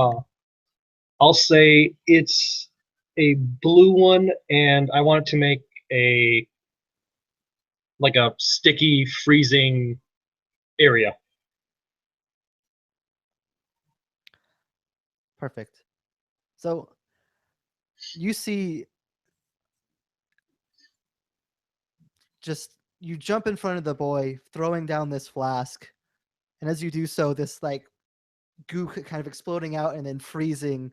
You see suddenly around this frozen goop sculpture that you've now created out of your alchemical supplies, a strand as thick as a rope of pure flame wrap around it.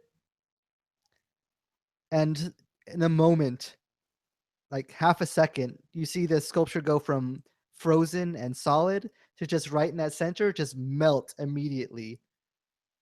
Just the goop, just the frozen statue turning back into goop and just incinerating into a puddle on the floor. And you see, if you were to follow this strand of fire up towards the wall where there used to be a ceiling and is now open sky, standing on top of it,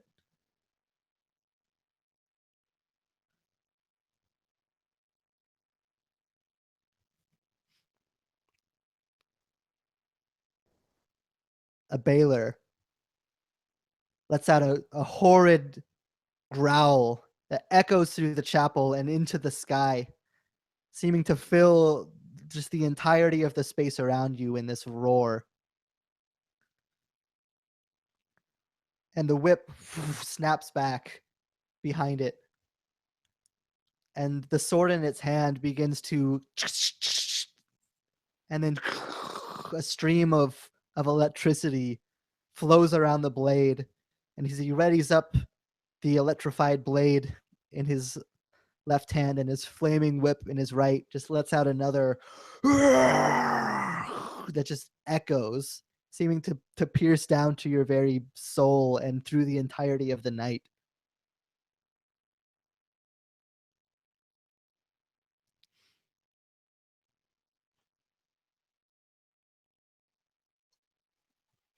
Alzion will turn back to the boy, get really close to his face, and you'll notice that his jaw doesn't move when he speaks, and he's going to say, "Boy, run, hide, save the last one for yourself."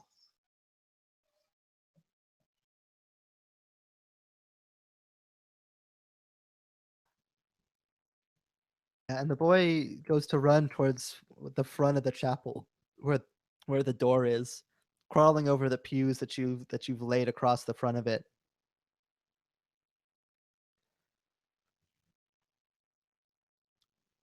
Fisk, what do you do as you're staring up at this Baylor, this horrifying demon standing on the wall of the chapel? Oh man, what does he do?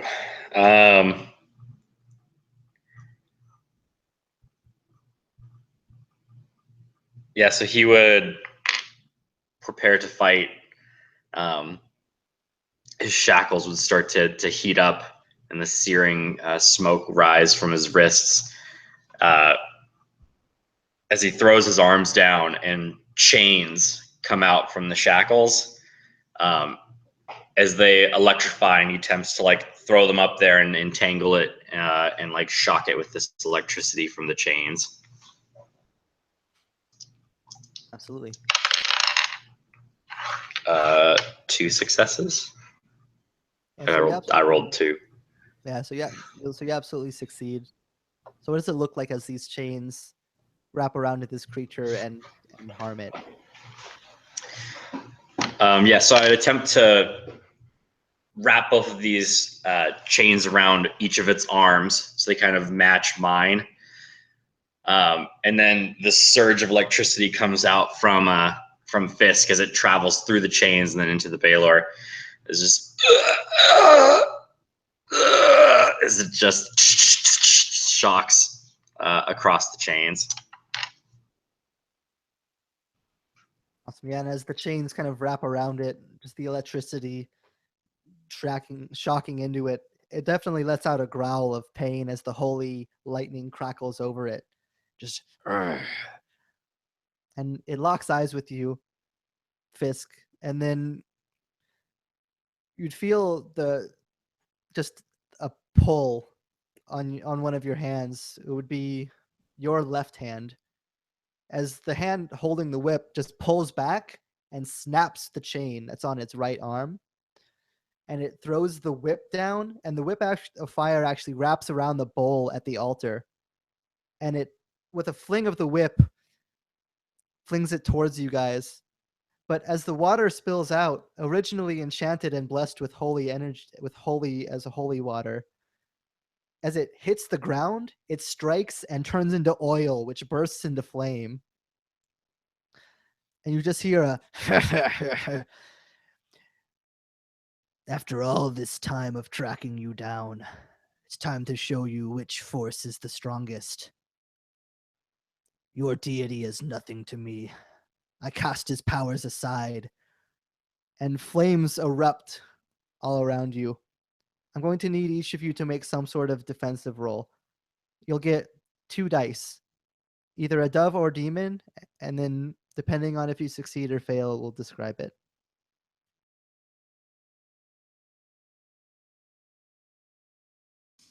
Vote for demon.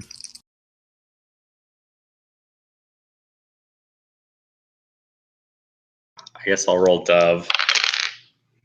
Hey, 3 and 9. I'll go with dove as well.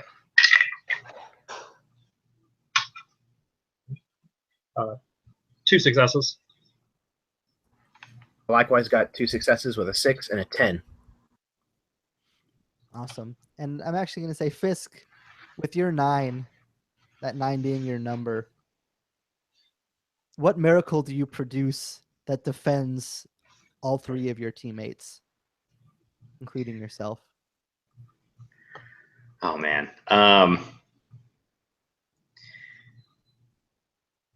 So as the fire starts to spread over this oil,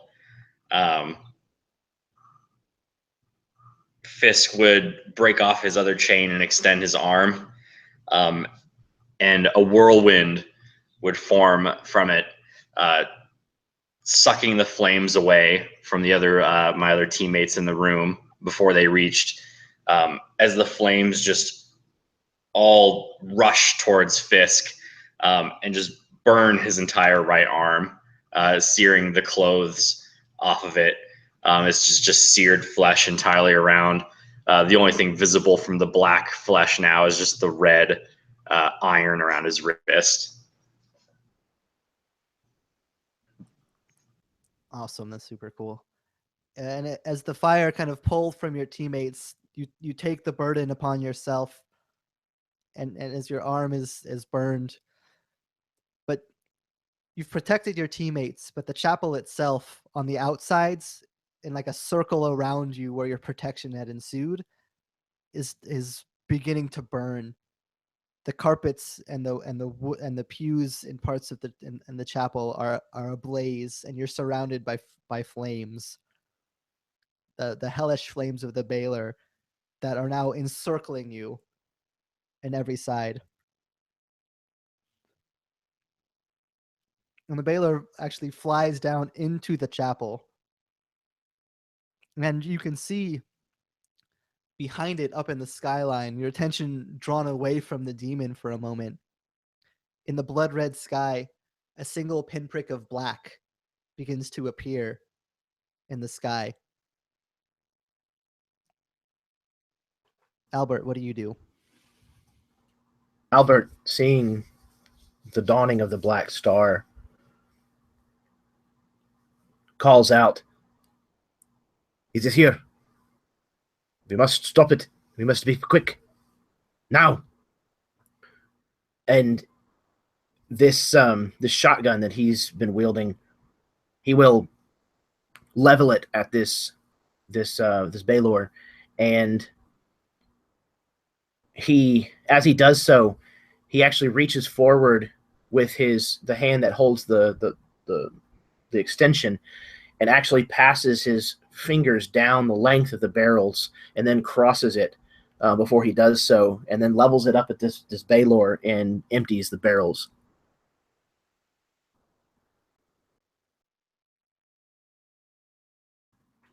So I'm thinking demon.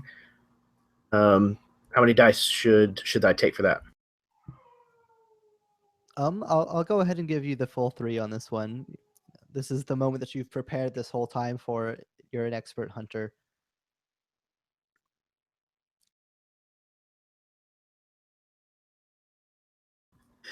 So I got 2, 2, and 5. So 1 success. Success. All right. So as you level the gun, you paint the cross in the air over the barrel, and you pull the trigger, and the bullets fly. And blessed by your holy hand, the demon actually does let out a shriek as the bullets penetrate it. But then you just see it, just it's in its left hand, just this thunderous lightning blade just sweeps out in an arc. And suddenly the shotgun that you're holding in your hand starts to look more like a pistol, as there's only just the handle you're holding onto and a short barrel left as he just slices it across. You can feel a spark of electricity from the blade rush down the metal and onto your hand, and you kind of feel the jolt of the thunder move through you.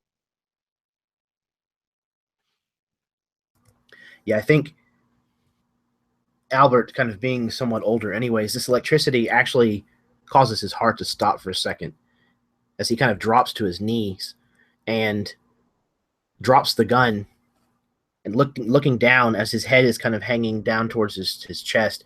He sees this amulet has swung out from his clothing and is kind of swinging freely beneath him, kind of in his field of vision, almost hypnotic, as he kind of tries not to give in to this attack on his heart. Awesome. Alzion, what are you doing as you watch your comrade's weapon of choice just cut down to the hilt, just cut down to the handle in front of you? I'm going to reach into my satchel and pull out 2 larger vials, and one of them is going to be kind of the smoky white. Another one is going to be one of those yellow ones, and I'm going to whip both of those at the Baylor.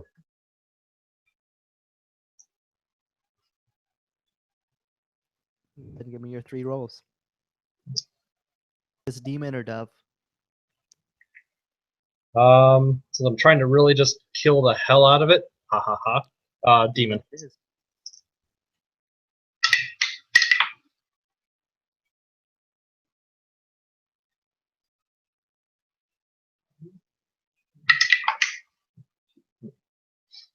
I got a 10, a 2, and a 2. Has 1 success as well.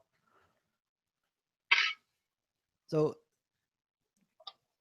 these vials, you launch the 2 vials towards the Baylor, and with a crack of the whip, just just the whip just slams into one of the vials, knocking it aside. It slams into the wall, just bursting out. But one of the vials does land. What happens is one of the vials connects. Which vial missed? I'll ask that. Pick one. All right, we'll say the yellow one missed, and it's going to hit the wall, and basically you're going to see this huge spark and lightning kind of arc across the wall. The misty white one is going to hit him, and it's going to basically be this frosted cloud and basically try and freeze him in place again.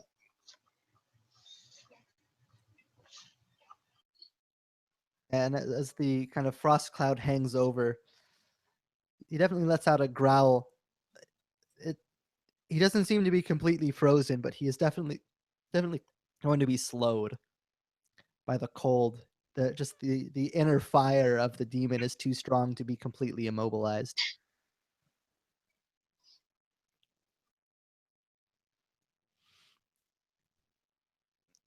And then we'll come over to Fisk, but first, Fisk, before you do act, you would hear behind you a door open. And if you were to turn and look, you would see the young boy who has tried to open the door to run. But when the door opens, the outside of the city is not what he sees, as doorways in this world do not always work as they should. Oh God. What terrible, horrendous landscape is on the other side of the door? All right, so he opens the door and immediately just a blast of hot air enters the room. So hot that like it feels like you're in one of those like, oh God, like those ritual saunas where it's like super moist and it's like burns to breathe. As he looks inside and just sees an army of demons below. Some flying up towards this doorway, other ones like chucking spears up, as if they were waiting to be let in. Yeah, and the boy goes to shut the door in terrible fear, but a large hand just slams its way through the crack of the door before the door can be fully shut. Fisk, what do you like to do? Well, let's see. I'm gonna TPK the party here. So, what would Fisk do? I guess the good in Fisk, trying to save people, would rush over to the doorway, ignoring this creature that they were fighting in the church, as he'd attempt to pull the kid away and seal the doorway if he can't get this like large hand like out of it to close it.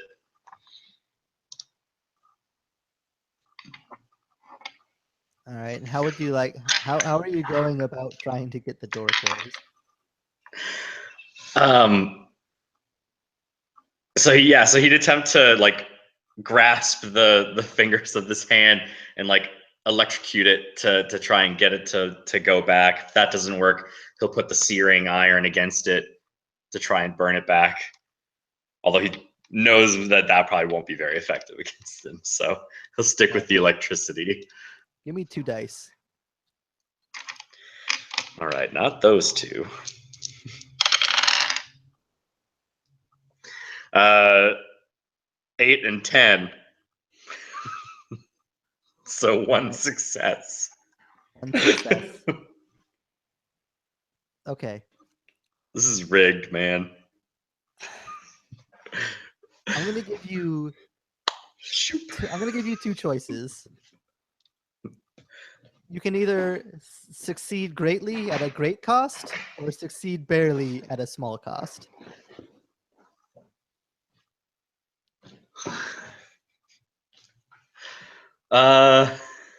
And I mean greatly for both.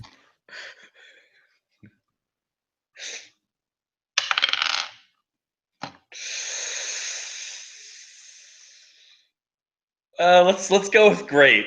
Let's do it. Perfect. You put your hands on this arm of the demon reaching through the door. And as electricity begins to rush through its hand, it lets out a growl. But before it goes to pull its arm back, first it goes forward, grabbing you by the neck, and just ripping its arm, yanks you through the door. The door breaks as you go through it. And the other two of you would just see the door being closed as Fisk is ripped through it, and as the door frame breaks, just the city outside. Oh God. All right. Oh boy. All right. Oh, I should have chose barely.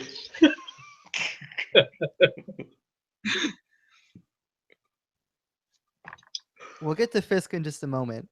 Albert, what did you do? Albert kind of watches this happen in horror. And he kind of has already taken 2 or 3 strides in the direction of the front door to see if there was anything he could do to help. And when this all shatters and kind of falls away into nothingness, and he sees nothing more than the city outside this doorway now, he kind of, it brings him up short in his strides, and he kind of stops for a moment and realizes what's happened. And he just kind of curses in another language under his tongue, or under his breath, and he turns and sees the Baylor is still here, and that there's still something that needs to be done. And he and Alzion are now 2-1 left with this being. He's going to rush as fast as he can, being an older man, towards the altar where he had laid out his tools, and he's going to have to push through fire to do so. And I think he does so with very little hesitation, but his tiger skin jacket actually catches on fire, and he makes it all the way to the altar before he realizes this, and he starts going through the tools that he's laid out and realizes that his jacket's on fire. And instead of really stopping to do much about it, he curses again and just kind of casts it to the floor. And he picks up a crossbow, the one that we saw earlier where he put it down and it blacked out the camera. And he's going to kind of give it a once over, checking it. And then he's going to find a small puddle of the holy water that splashed out of this giant bowl whenever he used the whip to rend it across the room. And he turns and dips the head of the bolt down into the puddle, and then very quickly kind of turns around and props himself up against the altar and aims carefully, and then fires this crossbow. Perfect. Give me 3 dice of your roll of choice. Going with demon again.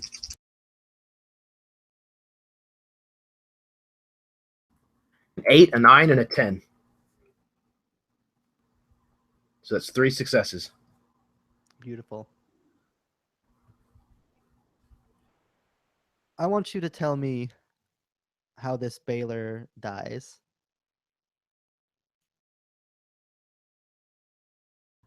So this crossbow bolt kind of still dripping with the holy water as he kind of flings the crossbow kind of around in slow motion. You just see like droplets of holy water kind of running off of this thing, and he gets into position to fire on propping himself up with the altar, and he squeezes the trigger, and the bolt flies forward.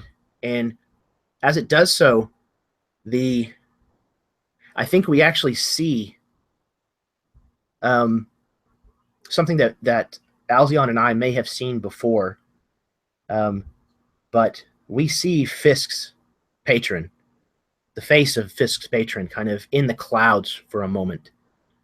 And as the bolt kind of passes before the face of this deity, the the head of the crossbow bolt turns into a gleaming, flawless gold, and the haft of the arrow kind of slowly changes color into this pure white wood, and the fletchings on the back likewise turn white, as if almost made from the feathers of angels. And this thing kind of spirals and twists as it straightens out and pierces the heart of the Baylor, kind of this glowing red center in its chest, and actually buries itself down to these white fletchings that stick out almost just like a small little white flower on its chest. And at first it kind of starts to laugh, and then it looks down and realizes what is sticking out of it. And I think there's a fracture, almost like lava kind of breaking through cooled magma, as it kind of spreads away from where this bolt is sunk down into his chest. And eventually it kind of cracks all over his body, and then he just explodes into ash and dissipates and settles down on the area all around us, almost like snow. Yeah, but as that happens, one other thing happens. I'm gonna still do this because I want to. I just read your thing in the chat. Sorry. No, it was beautiful. I love it. But just as these cracks are going across him, and it just lets out a complete howl of horror and pain as it's being destroyed. And in one last hateful, spiteful move, you see the whip strike out towards you, Albert. But it doesn't wrap around you. You see you look down, perhaps in horror, as the whip wraps around the chains of your amulet. The chains melt under the fire of the whip, and the amulet clambers to the ground. And just as that happens, right as the moment that the amulet thunks onto the ground, is when the Baylor erupts into ash and fire and lava. And then we cut real quick away from the chapel and away from these twisted, broken lands into an even more broken and even more twisted land. Fisk, I'm going to let you describe if you do or do not die. I'll let you choose. You have to tell me how you die or how you live. You can call upon your deity. You can fail to call upon him. This can be Fisk's final resting moment that he's desired, or he can be tortured to survive much more. Oh, God. Yeah, so Fisk starts fighting against this army, just taking blasts of fire and cuts from iron in his flesh. As he fights with everything he has, he realizes that even though he wants to die, he doesn't want it to be to creatures like this. And so he calls out to Dandarius to give him as much power as he can. And so he just starts arcing out lightning like crazy all over the field, electrocuting these demons and like blasting himself through the air. But even as he's starting to turn the tide, he looks out and just sees thousands as they start flying towards him. And he's changed his desire and doesn't want to die, doing everything that he can to live so he's not killed by this evil. As a bunch of arrows loose into his body and he falls out of the sky, landing in the ground, body burned and giving off smoke, the red chains around his forearms. As this large creature, half made of fire and half made of rock, comes up and raises its arm and just crashes down onto him. And he lets out a scream as it comes up and crashes down again. His body starts to glow, and there's a large burst of electricity, almost like like one of those balls where you used to like put your fingertips on it and like the like electricity arcs all over the place. Completely eradicating the demons that were in the area around him as this creature of magma is destroyed. And if you look back where Fisk was, the only thing remaining there are 2 red hot shackles on the ground.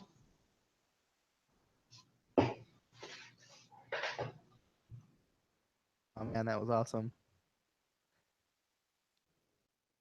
And then, surrounded by the fire of this rock and demon, it slowly fades into the fire in the chapel.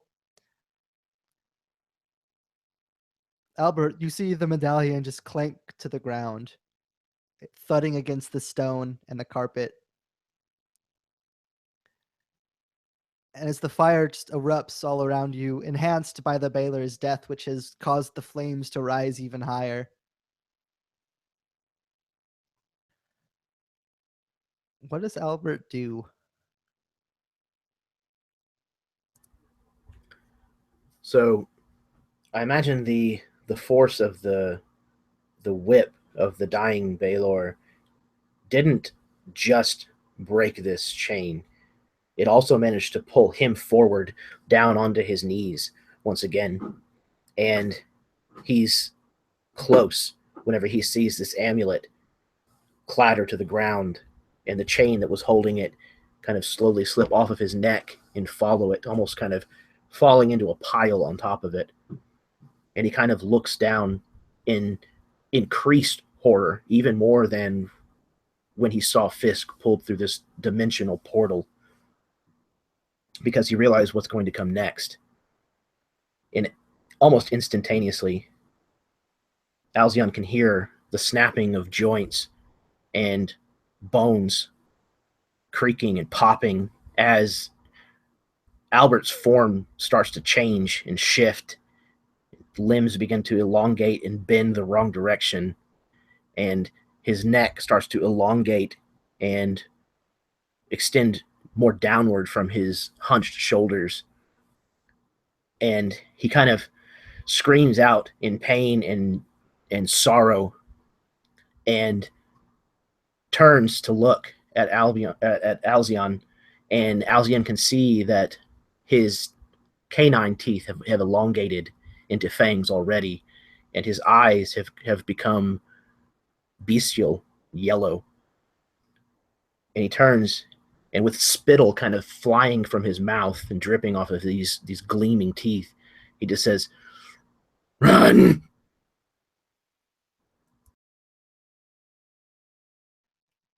And just to add even more to the situation, right as he yells, "Run," you see that what was once a pinprick of black in the sky is now gleaming almost like the North Star shines, but pure black and pure evil.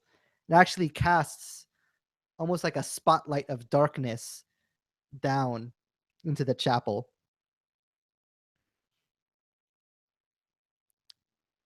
And as you feel the darkness come over you, Albert, in your werewolf form, the hatred and bloodlust of the werewolf mixing with Albert's hatred of himself. I will let you decide. Does Albert give in to the hatred of the Black Star, or does he overcome it?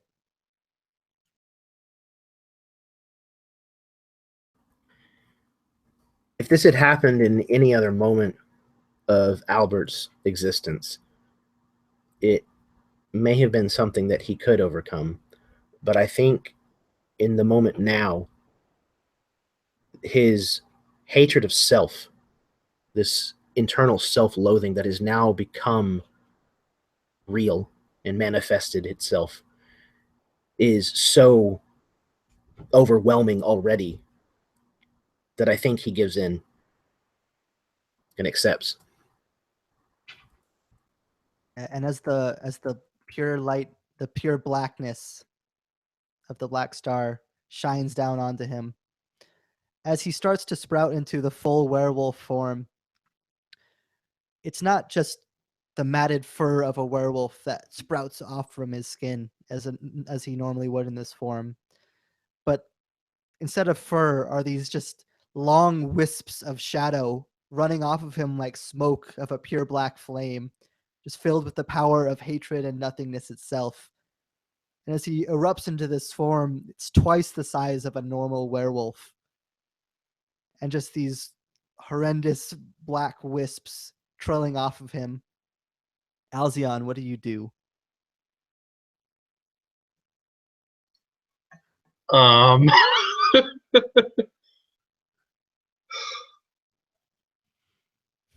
Alzion has a job to do. Alzion knows what the score is.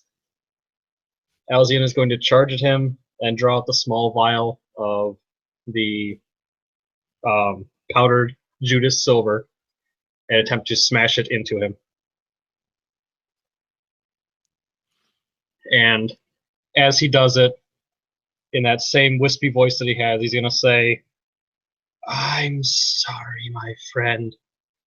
There are only some mercies for us."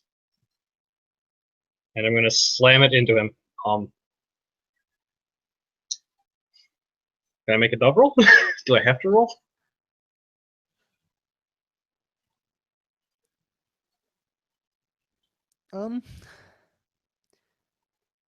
No.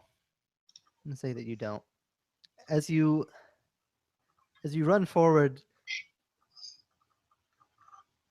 going to crash into him, you manage to do so, just slamming your hand into his form. This vial of silver just bursting across of him. And as this creature lets out a terrible shriek like nothing that you've ever heard, just peering down into the center of your mind itself, you suddenly feel a sharp pain as you look down, and the large hand of the werewolf is literally grasped in through your body, its fingers slamming in through your and into your chest. You feel the cracking of your ribs as its shadowy hands grasp around your heart. But the silver liquid continues to run down, mixing into the wound that the shattered glass of the vial has created. And I want you to describe what it looks like as both Alzion and the werewolf of hate both die. So I'll say that the werewolf, we'll start with that first, is going to, like, all that shadowy wisp is going to kind of fade back into it. And then all the fur is going to kind of just slowly disintegrate back down until it's just like the naked wolf, just like the skin. And keep going from that, and then it'll start to reverse back to Albert's form. And from there, it'll just kind of disintegrate into nothing. And then as for me, as that's happening, you'll see I kind of struggle. I'm going to reach down, try to pull it out, and work it out of myself somehow. And you'll see that glowing yellow, misty eyes of mine kind of flicker, like on and off, like a busted light bulb, and eventually just go out. And then I just kind of collapse down next to this pile of ash.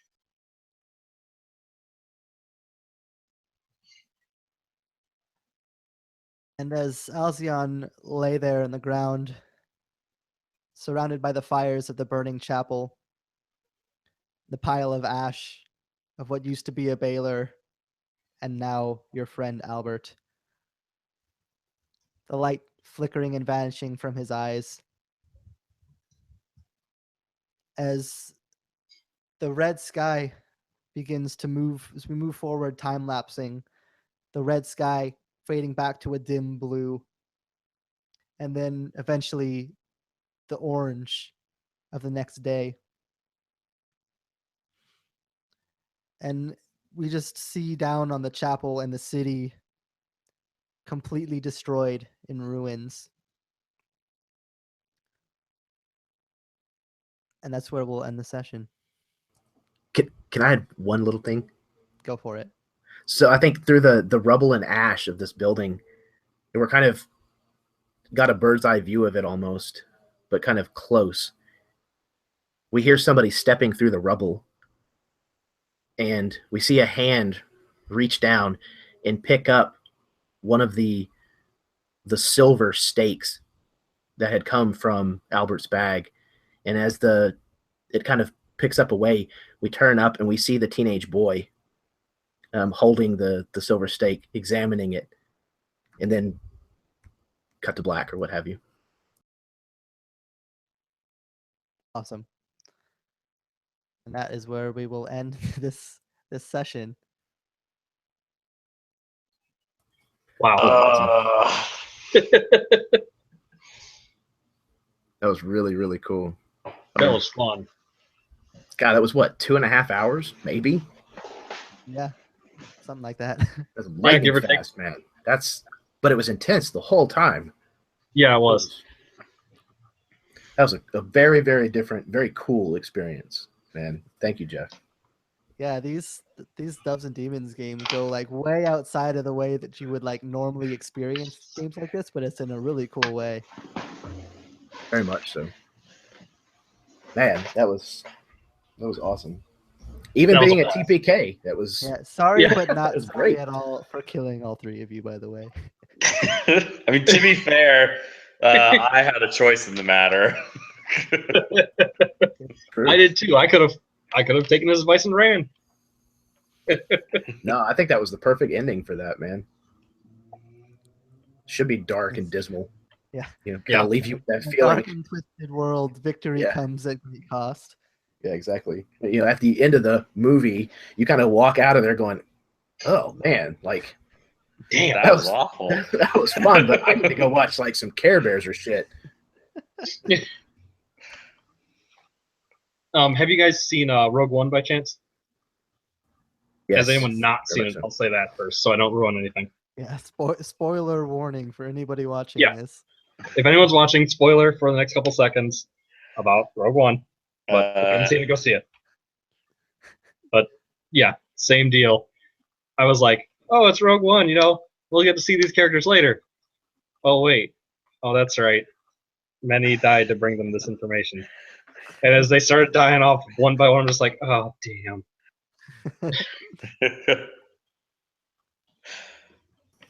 Yeah, if I could have justified it at all, I would have made my character live, but there's no way.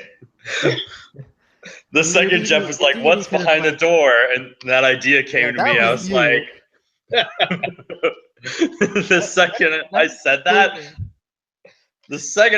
I was like, someone's gonna die, and it's usually me. So this is where we go. This is it. Yeah, let it be known that like you guys caused most of the pain to what happened to you guys in that session. I had a little bit of it, but yeah. We covered ourselves in gasoline. You just gave us the match. Yeah, the second that I think, gosh, was it Jeremy that you said you made sure like the door was closed, like the door didn't stay open? I was just like, got it. Like that's I haven't gotten to use our crazy doorway twist that Brandon came up with in the pregame, and I was like, I gotta find a way.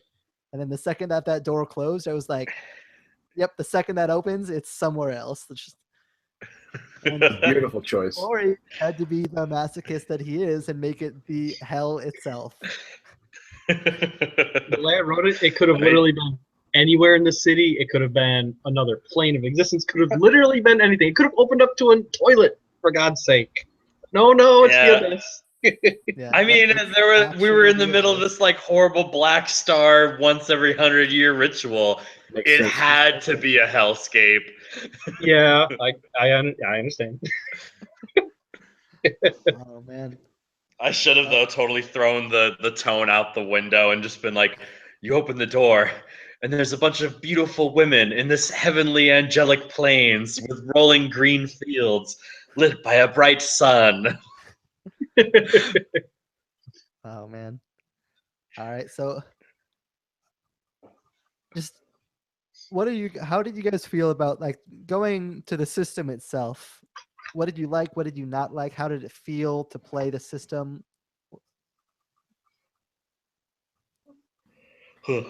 It's. I think. Go ahead. Sorry, Corey. I was gonna say it's cool because it's like super open. Like you can pretty much do anything. So like you're not limited by your like spell choices or character classes or whatever. It's just whatever makes sense for what your character is.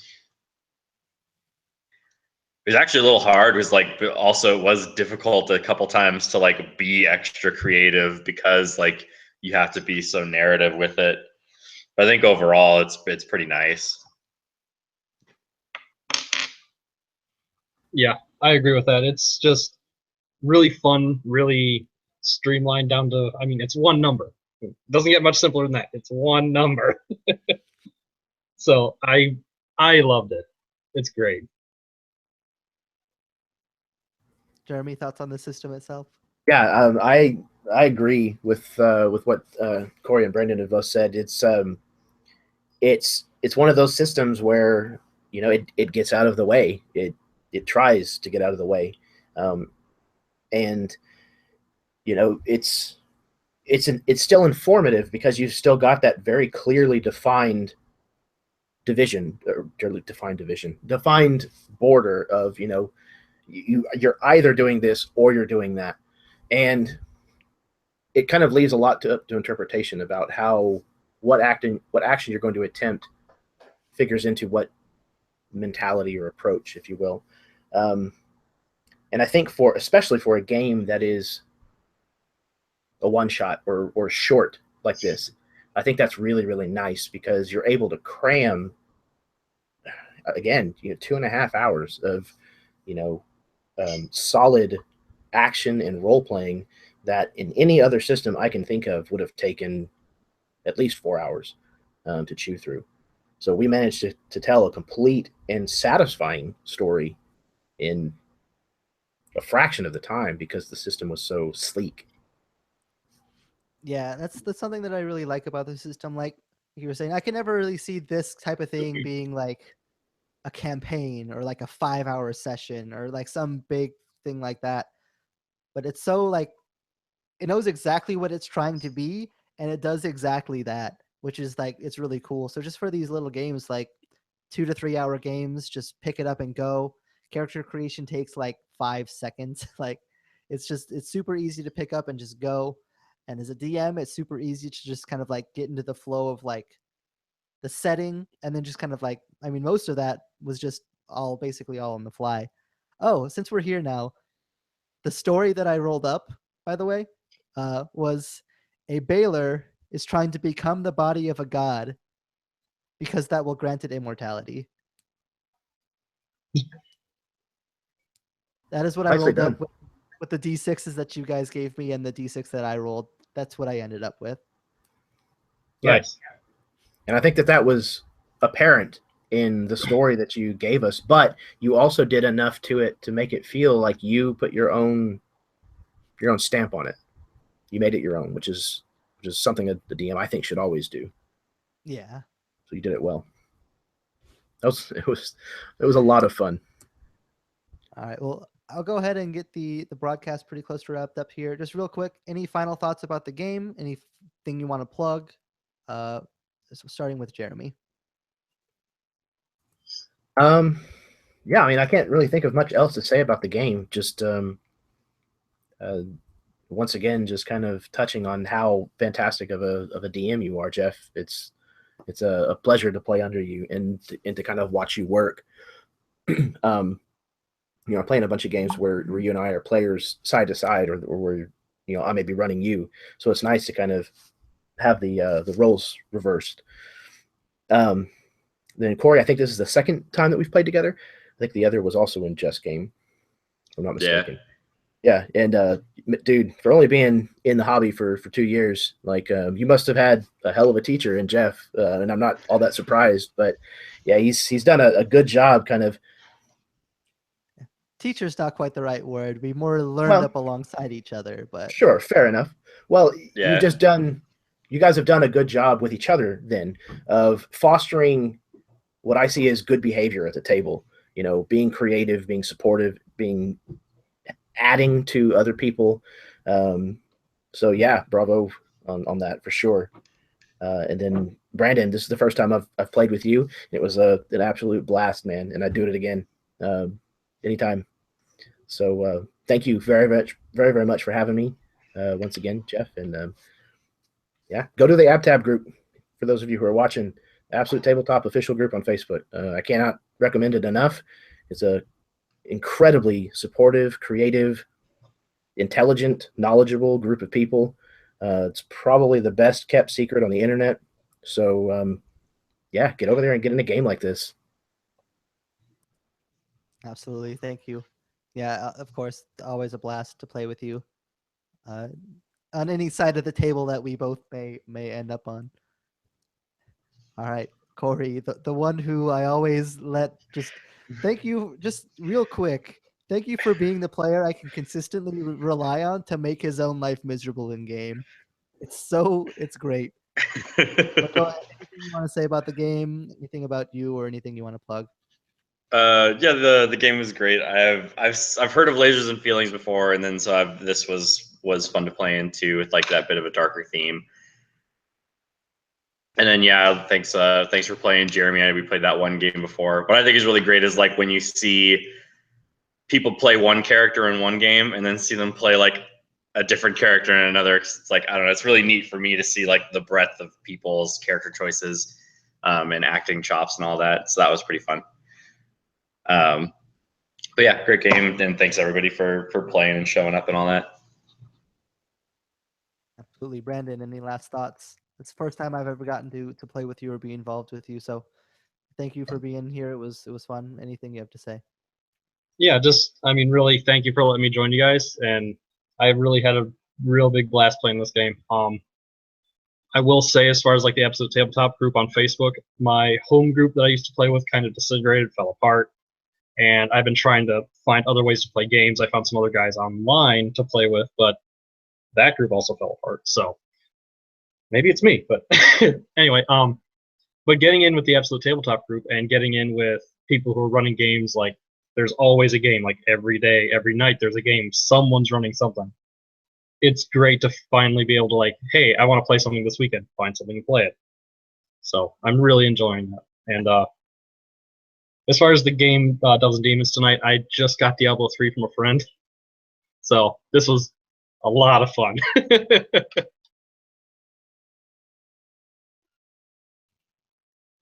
Awesome. Well, I will go ahead and get the broadcast wrapped up here then. But thank you to Point of Inspiration for making this hack. It's super cool. They just put out another one, a vampire themed one that's also super cool. It was floating around the AppTap group today. So please check out Point of Inspiration on Facebook, facebook.com/a point of inspiration. They do a lot of really cool stuff, even outside of these lasers and feelings hacks. They have Create 5e stuff and a bunch of other systems that they work on, and it's all really cool stuff. And the AppTab group, as Jeremy said, can't recommend it enough. That's how this game was made. That's how most of the games that I play in or run are made these days. So go ahead and check them out. But in the meantime, thank you to my wonderful players, and thank you to anybody who watched for watching, and I'll catch you guys next time.